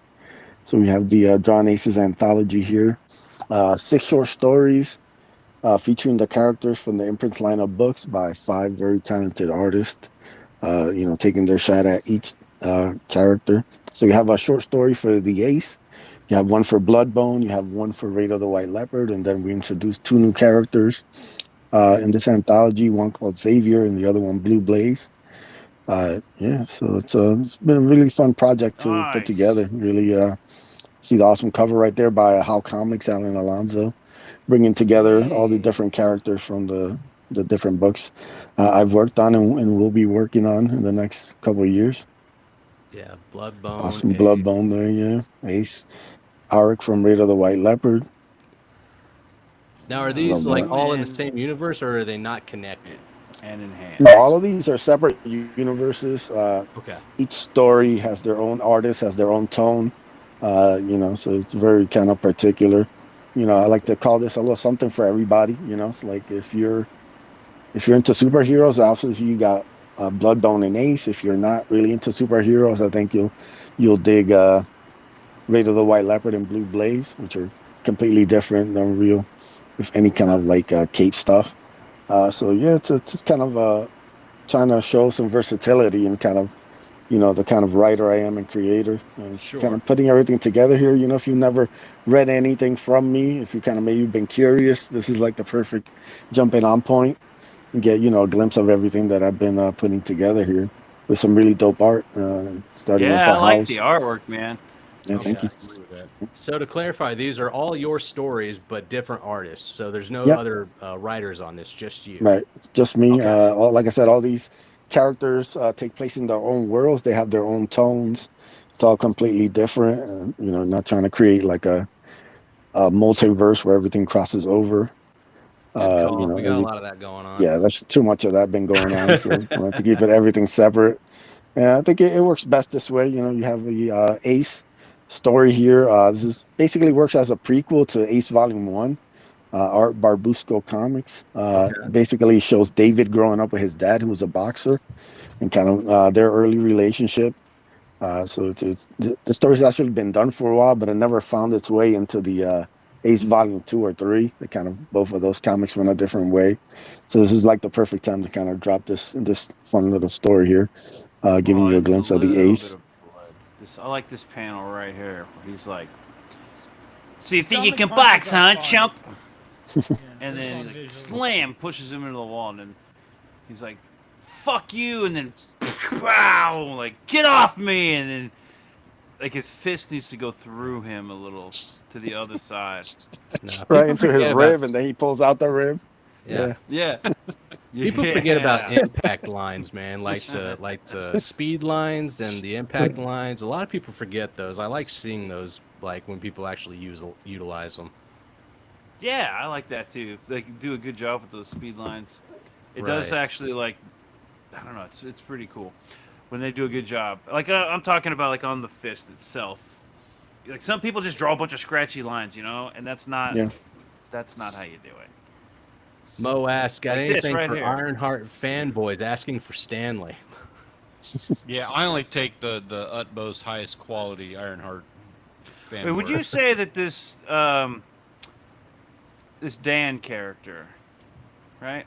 Is it possible Dan is a black man eventually becoming a woman? Would you say that he could transition into a black woman? Edwin? I'm sorry, I don't know who this Dan character you're talking about. Hold on, who's the kid? I David. thought I heard David. Sorry, David. Now, in the future, could David eventually transition into a black woman?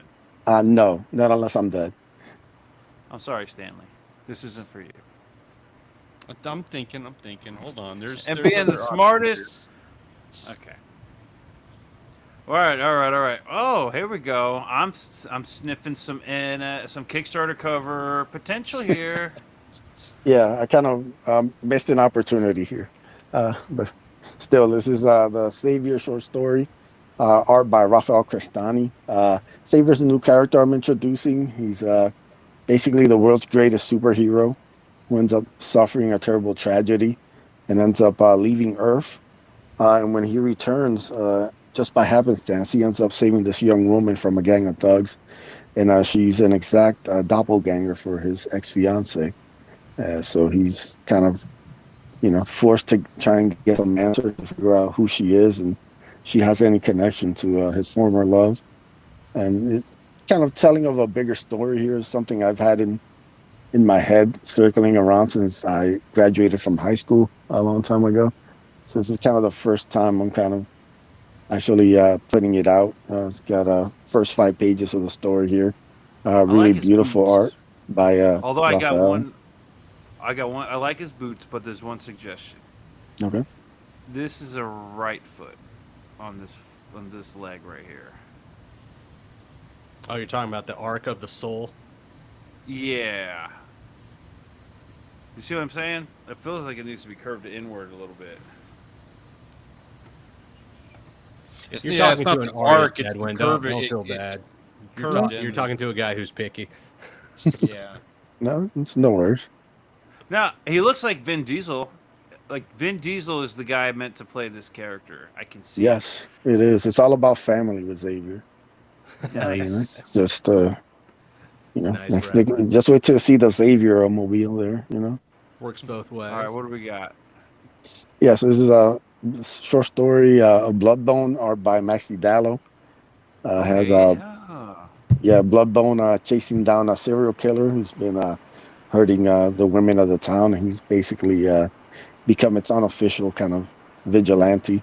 It takes place right after the Bloodbone Ash Can, so it kind of leads in nicely into what's going to be Bloodbone #1 coming next year. So I dig this. I like this artwork. yeah, I like Maxi's- artwork that's a little bit unique and, stands out from everything else you see everywhere else. Ben Soto just came up in the house. Scratchy little Another, Yo, what another up? anthology creator. Hey there, man. There we go. What's He going says, on? "My What- dudes, you have not streamed in forever. It feels like good to see you back Yeah. at it. We were Dude, we this- were just here 2 weeks ago. Where the fuck were you? I just got back from Dragon Con, so I Yeah. couldn't stream and everything, and everybody's been Last busy as week- fuck anyway. So it's I wasn't able to stream last week because I was this job sucks. I'm not even gonna say anything else. I appreciate you, Mo. Thank you for that. Oh, I can't Oh, see what he's shit. saying because otherwise it'll be like doing this whole thing. What are you saying? Okay, I'll go back. All right. Back to the artwork because I like this. This is some cool artwork. Ooh, yeah, right here. I like your onomatopoeias, your sound effects, right here. Like crack. That's from My Letter SK. Yeah, it And does like a I great saw one job. over here, like boom. Although I'm a little confused, is that a gunshot boom or is he slamming her against the wall boom? Slam her against the wall, boom. Okay. I appreciate it, Not Valley. Mo, thank you for that condescending layup.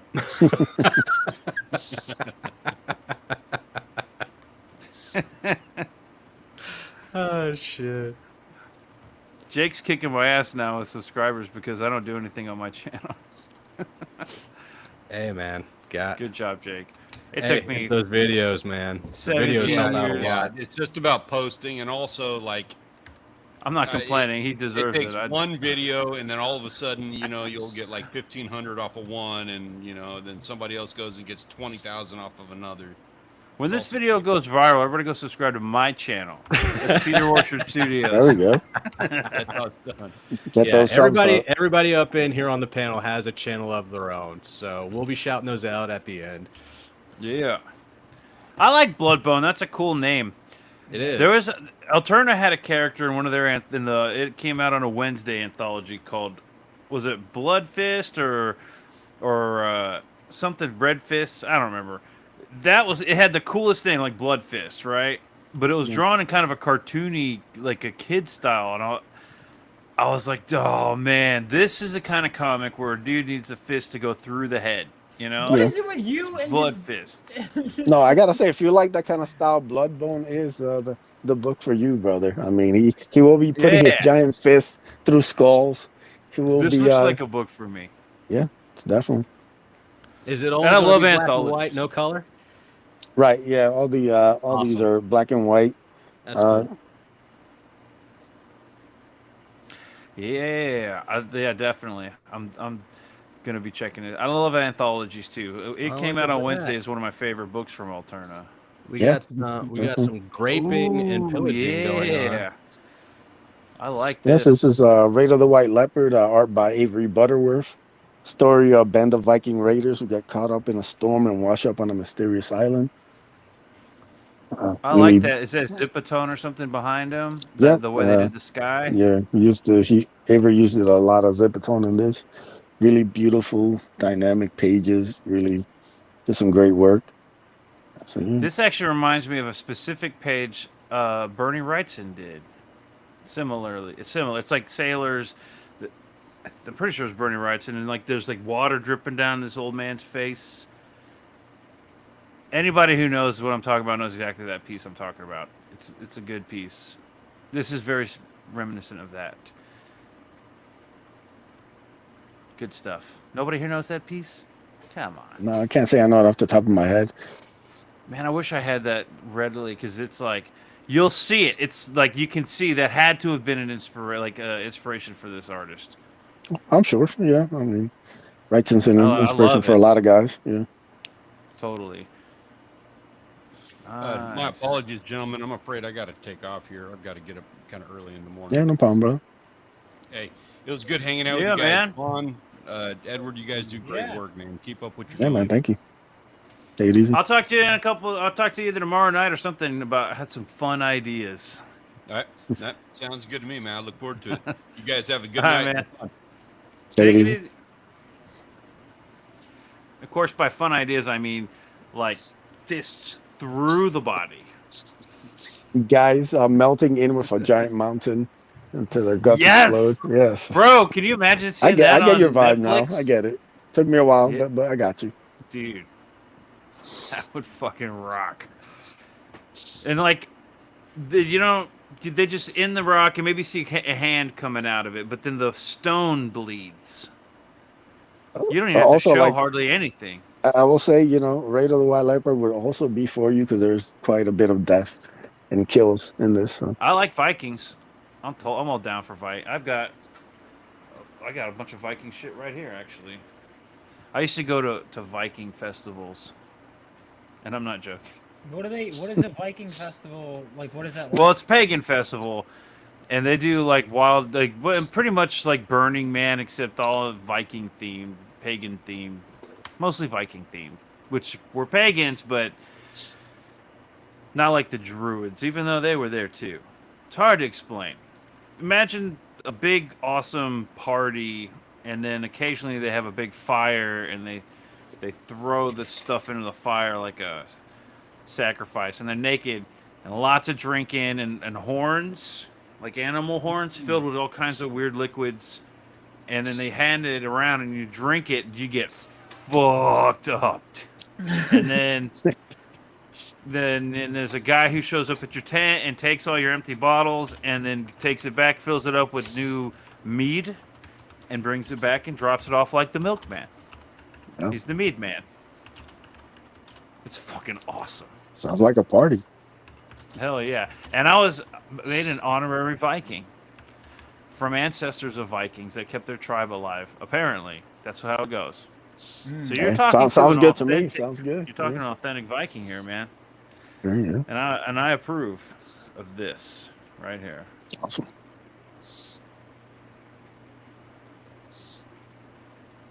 Yeah, and the last story is Blue Blaze by Blue Blade. Joe Ball.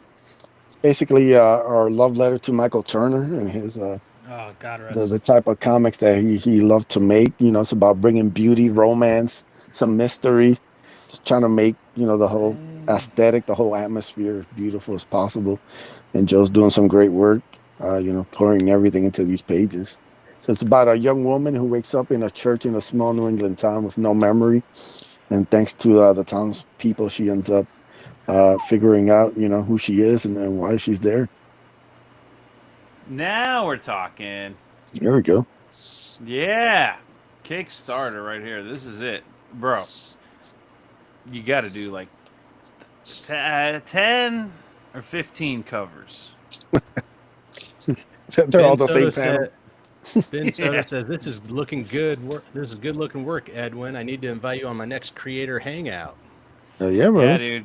This is a cool looking book. And I love anthologies. I love just, multiple story anthologies.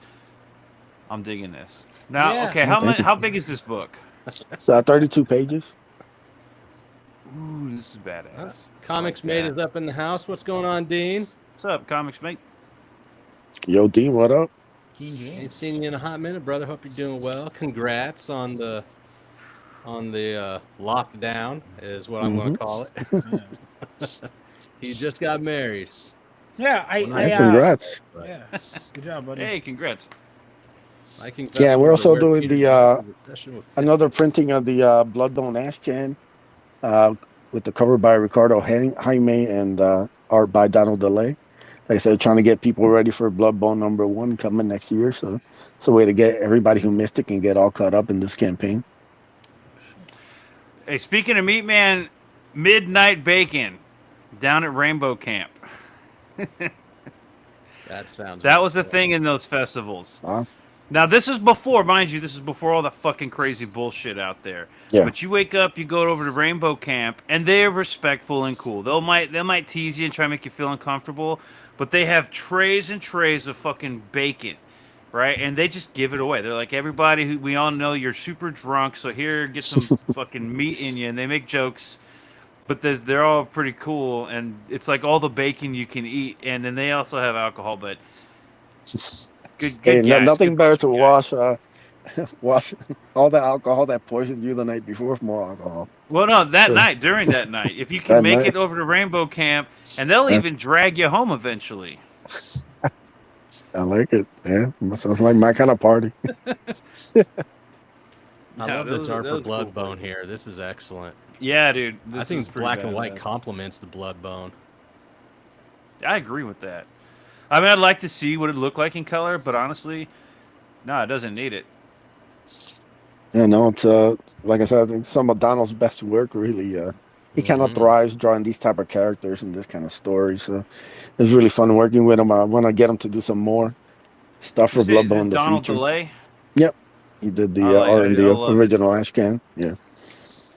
I really like I love- anthologies yeah. because not only are you showing off like the different ideas that you have, but you're also like putting other artists out there into the world that maybe get picked up from other creators that are trying to get into it also. There's really a lot going. I love the collaborations when it comes to anthologies. It's insane. Yeah, man. I Donald can say needs to like be doing more stuff. he does. Like he really like. I think he has a specific wheelhouse that sometimes he tries to like ignore. He tries to do other more artsy stuff, which I get. But I think man. when he does stuff like this, like he shines. And there's not too many guys who can do this kind of style. The did you ever read the No Cover? Hold on No. a second. What did he just say? All I saw was Rainbow Camp and roasting himself. Rainbow Camp, I've become a useless middleman at this point. Peter's roasting himself. Yeah, take that, Mo. Oh shit! Oh man, I got stories about that place.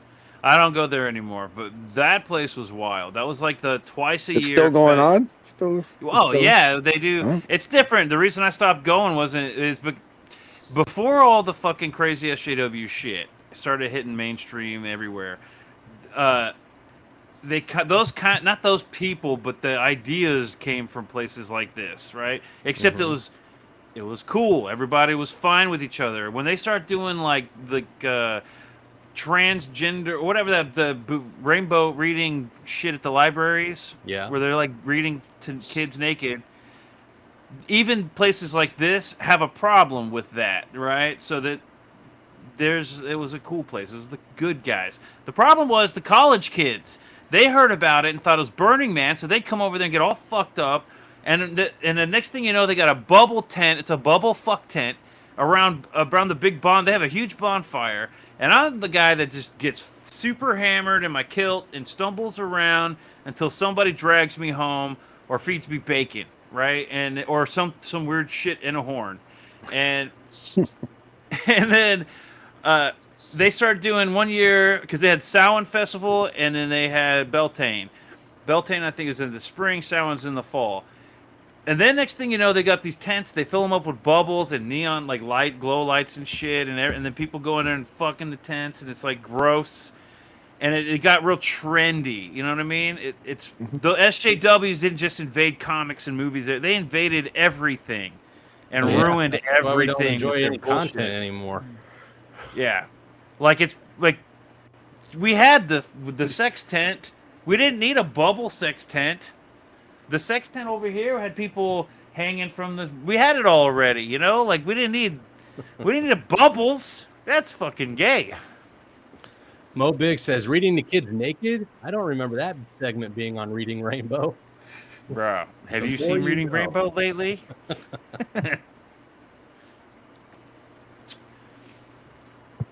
Butterflies Yeah, in the sky. So is each story going to have the same amount of page count, or is it going to be different lengths for each book or each story? That one. Is he here? I might have scared him off. No, come back. What'd you do, Peter? He's having internet troubles. It's not me. I didn't do that. But Yeah, I believe you. instead of having dead air, hold on. I'll show you something pretty cool. Let me grab it. I swear, Peter. You scare off everybody with your It's the little critiques. horn. This is just a little baby horn, right? Where did I put my big horn? I Little got baby a big horn? one. Let me pull you up so you can show off your little baby horn. This is the baby horn. These are like shot glasses. All right, this is like my shot glass. I don't know what I did with it, but I've got a big one, and I swore I had it right there next to these, There's Buzz. He came back. but I don't see it. Yeah, sorry about that. My internet just went to crap for a second. So So Yeah. yeah, it's my little shot glass horn. That's the one downside with Riverside. You get all the perks and more when it comes to doing extra stuff with your streams on Riverside. You get everything StreamYard doesn't allow you to have with Riverside, but your internet connection is going to be a little weird. Yeah. That's why I keep refreshing and coming in and out of the conversation. Corey Barton's in the house. What's going on, Corey? Oh, Corey. What's up, What Corey? up? Are you done showing off your penis horn? Yes. And I'll find Okay. the big one, and I'll show it off later. There isn't a big one. We know I'll better. fill it up with wolf's blood, because that's a drink I learned how to make. That's one of the weird shit they put in those horns. I learned how to make it, and that shit'll fuck you Mo up, Big says you're not man. impressing Valley with that tiny horn. I know. But that's why I said it's a shot glass, because that gives me a little bit better, right? Because it's bigger than a shot. And Ben says there's pills for that, Peter. Ah. There's pills for everything. Yeah. He says. Yeah. God. So yeah, I like Donald DeLay's art. Yeah. So, and we also have some original art for the Blue Blaze story. Those Okay. are available on the campaign, so you can Hey, that's cool. snatch up some of that sweet Joe Ball original art. There we go. Boob Dan. Yeah. Yeah. This is a pinup that was available for the first 30 days of the campaign. So Nice. You know what? I've been using Grok lately. The app Grok, not the one on X, to like animate people's pictures for stuff to try and like help promo them when Oh, they yeah, I get ready saw to it. come on Is and that what you everything. used? Yeah. And it was way more, let's say, reserved with your Boob Dan art poster than it was with Von Coleman's character. I bet. She All right, how was, does this work? 'Cause She was very Kick- bendy in that 6-second video, showing them all off. These the perks and everything on Kickstarter confuse me. I Why only is that ever layout backed so one odd? book. Yeah, it's Yeah, like it is they weird. didn't do this the only time I've ever backed a book was for my book or my cover, the Projectile Reptile. I think it was the I only believe book I that. ever backed on here. But I don't understand what is all this. What's going on here? Add-ons? Is that- Yeah, I think those might be add-ons for This is each one. Kickstarter. Did they update the layout? What we got here? Available rewards. Okay, if I scroll down, here we go. Oh, okay. In the middle. So okay, you've got your perks in the middle, your goal, whatever these rewards. Add-ons, yeah. And then the add-ons are on the right side of each reward. Interesting. Okay. So Yeah. each reward has a separate set of add-ons you could get. And Corey says Wolf's Ah. Blood. Yeah, dude. Yeah, so Yeah, let's it'll go over fuck you these up. real quick. You have the feature tier, which is the both covers, the basically the Is- colors and the line art one. So you can get both of those for 25, 5 shipping Oh US. wow. Yep. And you have the PDF, which is $10. And you have the Bloodbone Ash Can, which is I believe 12 plus 5 shipping. The regular cover is 13, 5 shipping. The line art cover is also 13, 5 shipping. And then there's 2 bundles at the bottom. So you get all $3 for slightly less Nice. amount. And then you have the international. The campaign originally wasn't offering international, but some people were talking to me about it, so I decided to just do a bundle. What are That you way charging I for that can shipping just- on international? Yeah, I was gonna ask the same thing. Mm. What are you charging for that international shipping? I think it's 15. He Damn, answered, he that's answered cheap. me, not you, Jake. Fuck you, Peter. I figure, if they're good, they want to support the bundle, then it'll justify it. So Hell yeah. That's fair. Yeah. I remember the Oh. days when people were like, you know what, I made enough money on this. I'll just balance it out between the overseas shipping and here. It all kind of balances out. Hey, I Not did that. anymore. no longer, man. Not That's anymore, that's a dream. That's a dream Dude, of pre-COVID. I was looking at like, I remember I charged at one point like $20-something to ship something and I was like, oh, surely this will cover the shipping, and it's like, nope. Nope. I was like, what? Dude, you can't even ship stuff to Canada. I live a couple states away from the border. It's easier for me to drive there and then hand you your book than like Yeah, my to brother lives ship near the something to border. Canada. Like, give me a break, man. It's I wonder ridiculous. if I shipped all my Canada books to my brother and then he drove across the line because he lives right on the border, and then just mailed it from the other Yeah. side. Is that a thing? Okay. Can you do that? Or Could they be, charge yeah. him to drive over there with all that shit? And what time frame do we see you after getting your goal and your funding completes after the 25 days? Like, what is the time frame we're seeing for this book to be fulfilled and in the backers' hands? Estimated February. February? Right now, yep. Right now Okay. I have like 3 pages left of art to do and about 7 to get lettered before the project's complete. And November, December are rough for me with my job, so trying to get it fulfilled there is not really feasible. So I hear figured probably maybe middle January, early February is probably a good moment to start getting the books out to people. Anybody who doesn't know about me, 6 fully funded, fully fulfilled campaigns since 2020. This is book 7. I have all so- 3 aces, 1, 2, and 3, and he Sir. fulfills and gets them to you in a timely manner. As does Vaughn Coleman with his campaigns with Phenomenova 1 and 2. So you can trust them. They are good on their word. They don't bitch out and leave like some Rob Hunters or anything like that. But Yeah, that was rough. we all do what we can here as creators. But I'm excited for both your books, man. I'll Thank you. more than likely be back in this one because I love Bloodbone and I want to see what other ideas you have percolating in that mind of yours. When you And, did the Donald DeLay Bloodbone, did you have that on a separate campaign at one point? Because I feel like I wanted to back something like that. Yeah, I did fund my comic version of the Ash Can. Okay. I had Yeah. a Shelby Robertson cover. Yeah. Yeah, I remember that because I liked the Bloodbone character. I almost backed it back then.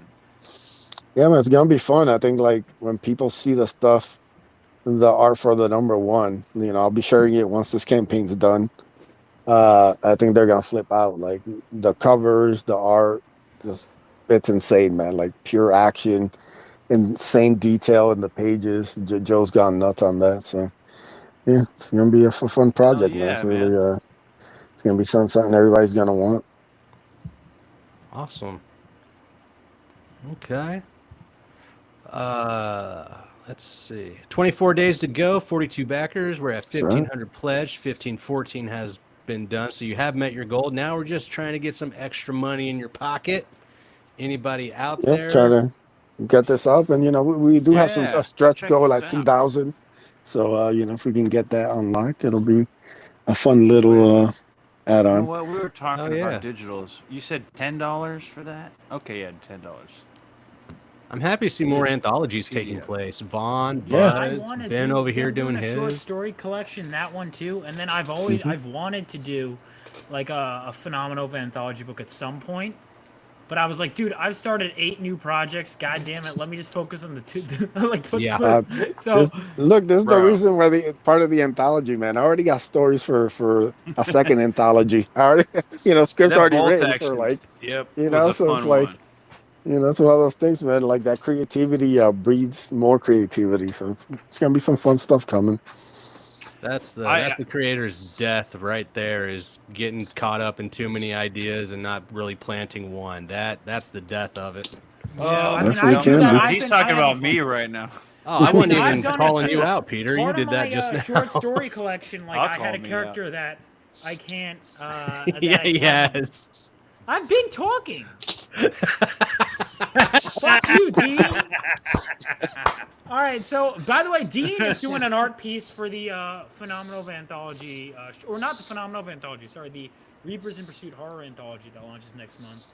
Because Excellent. there was I had an idea for a titty book character, like a bad girl, but I was like, I'm doing my all in the writing of it.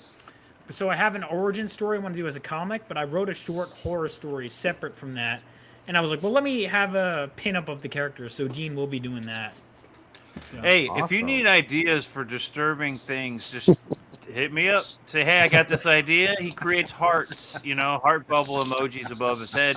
I will find a way to make that fucked up. All right? Just send me a message. You I'll be got like, it. heart emojis. I got it. Yeah, I'll save that one. But I put that swear. one in the chest. All right. Or not close to it. Let's see. Buzz, where can everybody find you, man? Number one place you can find me is on Twitter. I'm at Buzz Acevedo. Come give me a follow. I'll follow you back. Okay. And then Vaughn, where can everybody find you? Because you got 2 different tags. You got Rebel Oasis and then Vaughn Coleman. Yeah, just follow Vaughn Coleman. Honestly, I made Rebel Oasis, and I'm like, well, am I doing anything on here that I'm like, so maybe I'll use it eventually. You can follow, if you follow Rebel Oasis, I won't complain. But yeah, I'm Vaughn Coleman on most socials. That's where you can follow me. If you go to my website, rebeloasisstudios.com, you can join my email list. We also have some merch up there, finally. I haven't added shirts yet, but I've done like hats and stuff like that, and mugs, so that's up there. And yeah. Piss off, Mo. Oh my also, by the God. way, because not a lot of it's weird. I'm getting like tons of backers, but not really any art submissions. I don't know if everyone's just too busy. But the Phenomenal Fan Art Contest does end in less than a month, so Is there a cash prize for that? you get a free copy of the book, and your copy is in the book. Your thing is in the Okay. book. Okay. Actually, I also have an art contest. I forgot to mention. I know. I So forget it's- mine too, yeah. and I'm like, why Yeah, is no it's one like- submitting? It's I because got like maybe I'm not 100 mentioning it. Maybe that's why they're not submitting. 100 things on my mind, and then yes, I know. gotta talk about this. So deadline September 22nd. Use the hashtag Drawing Aces Art Contest on Twitter. Winner gets the back cover. They got comps of the book and $125. So you got a couple weeks to submit. Only rules are no AI, no colors. Has to be black and white or gray tones, and has to be Drawing Aces universe characters only. So good luck. That's way better than $5 from Fiverr. Yeah, I might be hitting you up with something. Yeah, everybody's welcome. Now I you look know? bad, Edwin. You should do $110. Look, Vaughn, I think you're doing okay, brother. I I think know. you're good. I think you're good. So, you know. Shit. All right. Before we get out of here, everybody has to check out this one video. Since we are getting ready to have multiple reboots and reignitions of Power Rangers, this is how the Green Ranger fleeced the Power Rangers. The Power Rangers will feel the wrath of Goldar. Who? Nah, I'm fine. The episode is starting with them going up against a C-lister. You know something's up. And y'all know on this channel, we be talking about the pull-ups and the theatrics, but nobody got it like this. Now tell me why Goldar hits a two-legged kick to the Megazord's chest, and my boy was feeling himself. And decides to hit 2 aerial spins before he landed. My dog, who you feeling like? But I can't even blame him. Look at the fit. He pulled up with the Denver Nugget jeans on. Look at the fucking drip. They get the pocket for a total of 2 seconds, and then he's like, Nani? This man with no intro and no dialogue hits this 80-inch verse to get on top of the Megazord. Like, bro, do y'all see this bitch? It's 300 feet up, brother. Got buddies. We switch scenes, and this man is already at the door. No way the Megazord's easier to enter than Lana Rhodes. Like, nah, hold on, because this don't even make sense. How did he throw one punch and destroy this entire machine? Look at it outside. That boy glitching. It don't even make logical sense. Like, does your punch have thermal, nigga? Wait, Like, I this thought shows they the were in his epitome of chest. absurdity. I don't know how they got away with it. But anyways, they all out there falling, dreaming. and Red done flew out that bit like... Only for bro to land elegantly and hit one of these. Her ass was this big, Vegeta. My dog runs for the smoke off rip. Peep the weave. Nigga, what's your bitch? Turn around, parry. Like, nah, this nigga was real life wildin'. Watch how he winded for the pip. My dog said, I woke up this crazy. With the Will Smith finisher, too. Oh, nah. But peep how he does my fellow non-swimmer. Weaves a kick, My fellow grabs his leg. non-swimmer, He said, good lord. black what?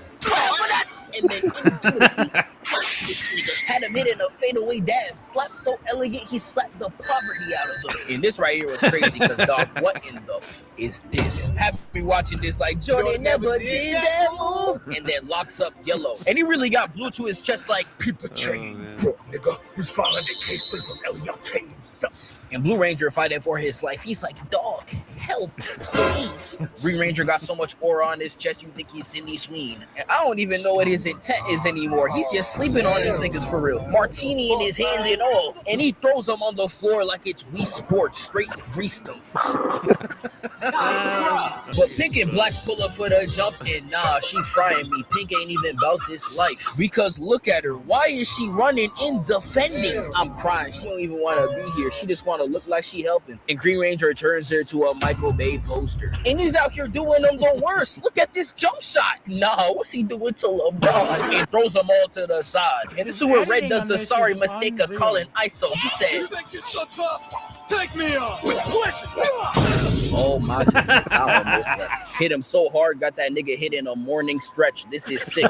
Now they run in for smoke, but this is how you know these Rangers only fight for theatrics. Cause dog, like, nah, what even was that? These niggas ain't even symmetrical. But we get back to this assault that we call a fight. I don't know. They said the same thing about Quavo. And Red Rangers getting washed. Green hit him with the put your whole ass on. It throws Red to the pack. And I kid you not, they flip the camera angle and he dead says, bro, 2 episodes in a row. Y'all not Goku. If I ain't hearing y'all saying this, Hey, Speed, Goku!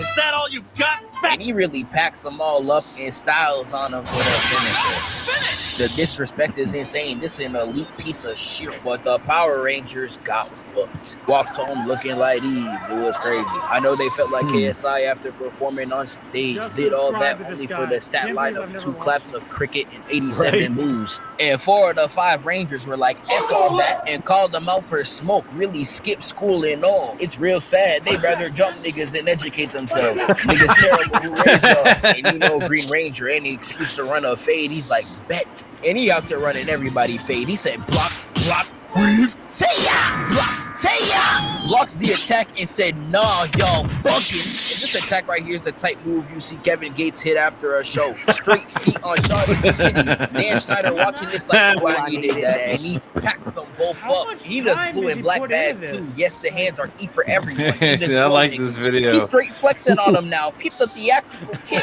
Hits Blue into a full 360. Get that guy a map. Sends him off. Turns around. Block. And he lays that nigga out with this.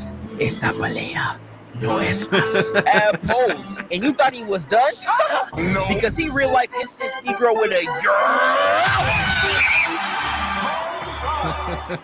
I don't even damn, know how to Mo. describe this anymore. He's just making up moves to pack these niggas up. I don't even know what they was expecting. Y'all pulled up to fight this nigga without the main character. Y'all lost the moment y'all got out of bed. When have you seen the Z Fighters win without Goku? He did more in 5 episodes than what the cast did in 60. That's tough. And now the Power Rangers tight as hell. I would say too tight, no Diddy, because they really pulled out the Megazord for a regular nigga. The definition of overkill. This like YouTube banning Pretty Boy Fredo. Nobody even watched the nigga. And they did bro just like this. Fight! And once Green Ranger gets packed, Goldar says, No, fuck that! and immediately spins for his mans. Now, this is real nigga-ism. I gotta applaud. No matter how sorry this man is, you are 100% certified. But one thing for certain, this man can absolutely not box. He probably doing the Megazord. He got one hit off, skedaddles, and tries to strike again. Oh, you know, I should try again. Nah, that nigga getting rocked. Rita watching this whole fight like she put in parlays. She's like, oh nah, they fleecing my nigga. Tap in. The cameraman pans to. And I know you see her right here though. She's so. Nigga, what the f is that? No, you did that to me, nigga. That's my God. But nah, this really the catfish of death. I am so sick.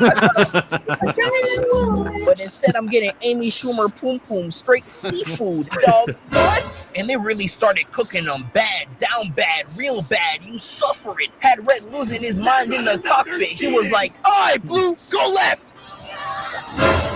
Whoops, no, you meant right. Do you see me fucking laughing, my nigga? But as you can see, it's already over. But no, this nigga really pulled up just to cement more hatred and ignorance. And it's not like the Power Rangers were winning this fight beforehand either. As we clearly saw, they was getting jumped. So he wasn't pulling up to give the ops a tactical advantage. Nah, he just saw the Power Rangers get jumped and said, I'm with that. No! So you can tell he was there for fun. He's out there hitting style points on him. He probably moving in the V. Oh my God. But this fight is hilarious. You see Red in the cockpit tweaking and nobody's helping. Oh, sick of this nigga. Let me out the V-twin. I got him. Is this nigga serious?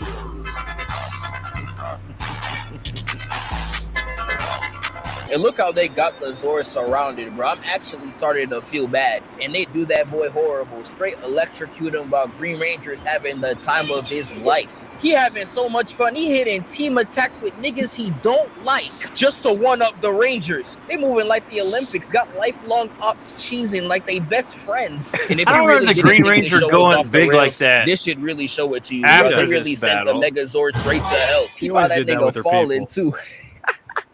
Nah, they did them bad, bro. And this leaves the Power Rangers with 3 L's in a row. They on a Kanye album streak. Now, before I go on to the most heinous act this Ranger ever committed, I know some people are going to mention I skipped some stuff, like the fact that he destroyed Zordon with his bare hands. Worry about saving yourself, old man. My goat. And I would love to talk about it, but every time I see these scenes, I'm like, nah. Oh, hell nah. And what Green Ranger does right here is the epitome of hatred. Because it's not like he lost. It's not like he's doing this out of revenge. No. There's no motive. So after sending the Megazord to who knows where, he's like, damn, you know, I want one of those too. And once he gets his Dragon poor Mo. Zord, he makes them pull up like Godzilla. It commits terrorism on their hometown. Nigga, what the fuck? And he's doing all this while playing the ocarina in the back. This man started playing a soundtrack for their demise. I'm crying. And just to confirm to you that fight in the night was just so we could team with anyone to beat on the Power Rangers, once he gets his Dragon Zord, he fades them both again in their own city. Like he ain't even like them niggas when they teamed up at night. He just wanted to hate that bad. Like, nah, you dead got it. This gotta be the greatest hater of all time. We gonna wrap this up, dog, because ain't no way. Now, I would cover the Dragon Zord fight, but he gets packed up a little too quick. Just know he got hit with the... And once he gets backed up, Red Ranger runs ISO on Green. And this nigga Green is so on site, he frame one attacks this nigga before they even start. Like, Yo, this nigga ridiculous, bro. And they actually start running the fade. Peep the block, another parry, flash, right into a roundhouse weave. Green puts Red in a reversal, but he turns it to a kick. This is incredible hands. They really got it. But Green Ranger lays him out, and Red's like, yeah, nah, I'm done with this nigga. And pulls out the Glock. And all you see is Green Ranger hit that. What is that melody? And I'm telling you, that ocarina be busting. He tries to shoot, and he says, psych! And just like a shotty at the club, he's denying every shot. And as much as I love this nigga Green Ranger, this got to be the corniest line I've ever heard from this nigga. And now, Red Ranger, it is time for me to destroy you. I must be victorious for my queen. Bro. Like, dog, don't tell me my goat is a simp. First Thanos, now this. You telling me evil Pum Pum this far? Well then.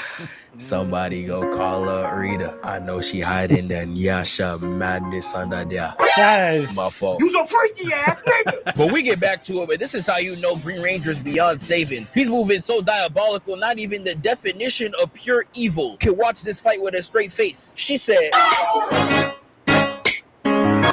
And Red, in a last resort, throws the sword at his face and then blicks his sword, making him lose his powers, finally ending the Green Ranger reign of terror. Yeah, that's right. After 3 battles lost, 600 bodies, their hometown destroyed, and Zordon gone, they put Green Ranger to rest. So who really won? Yep. Man, Loved it. Had to share it. Yeah, that's awesome. I want to see the whole series like that. Right? Yeah. Just commentary on the whole goddamn thing. Mm-hmm. Yeah, I would love to see somebody just fucking put their characters through the ringer like that. Just no hope in sight for 5 issues. He makes it more exciting. The Green with Envy little run that he Yeah. did there was good, but he made it way more exciting. That was a Yeah. good series, but Well, y'all know what's next. We just wish you would get the hell out of my face! Get out of my face! Get out! watch Banana.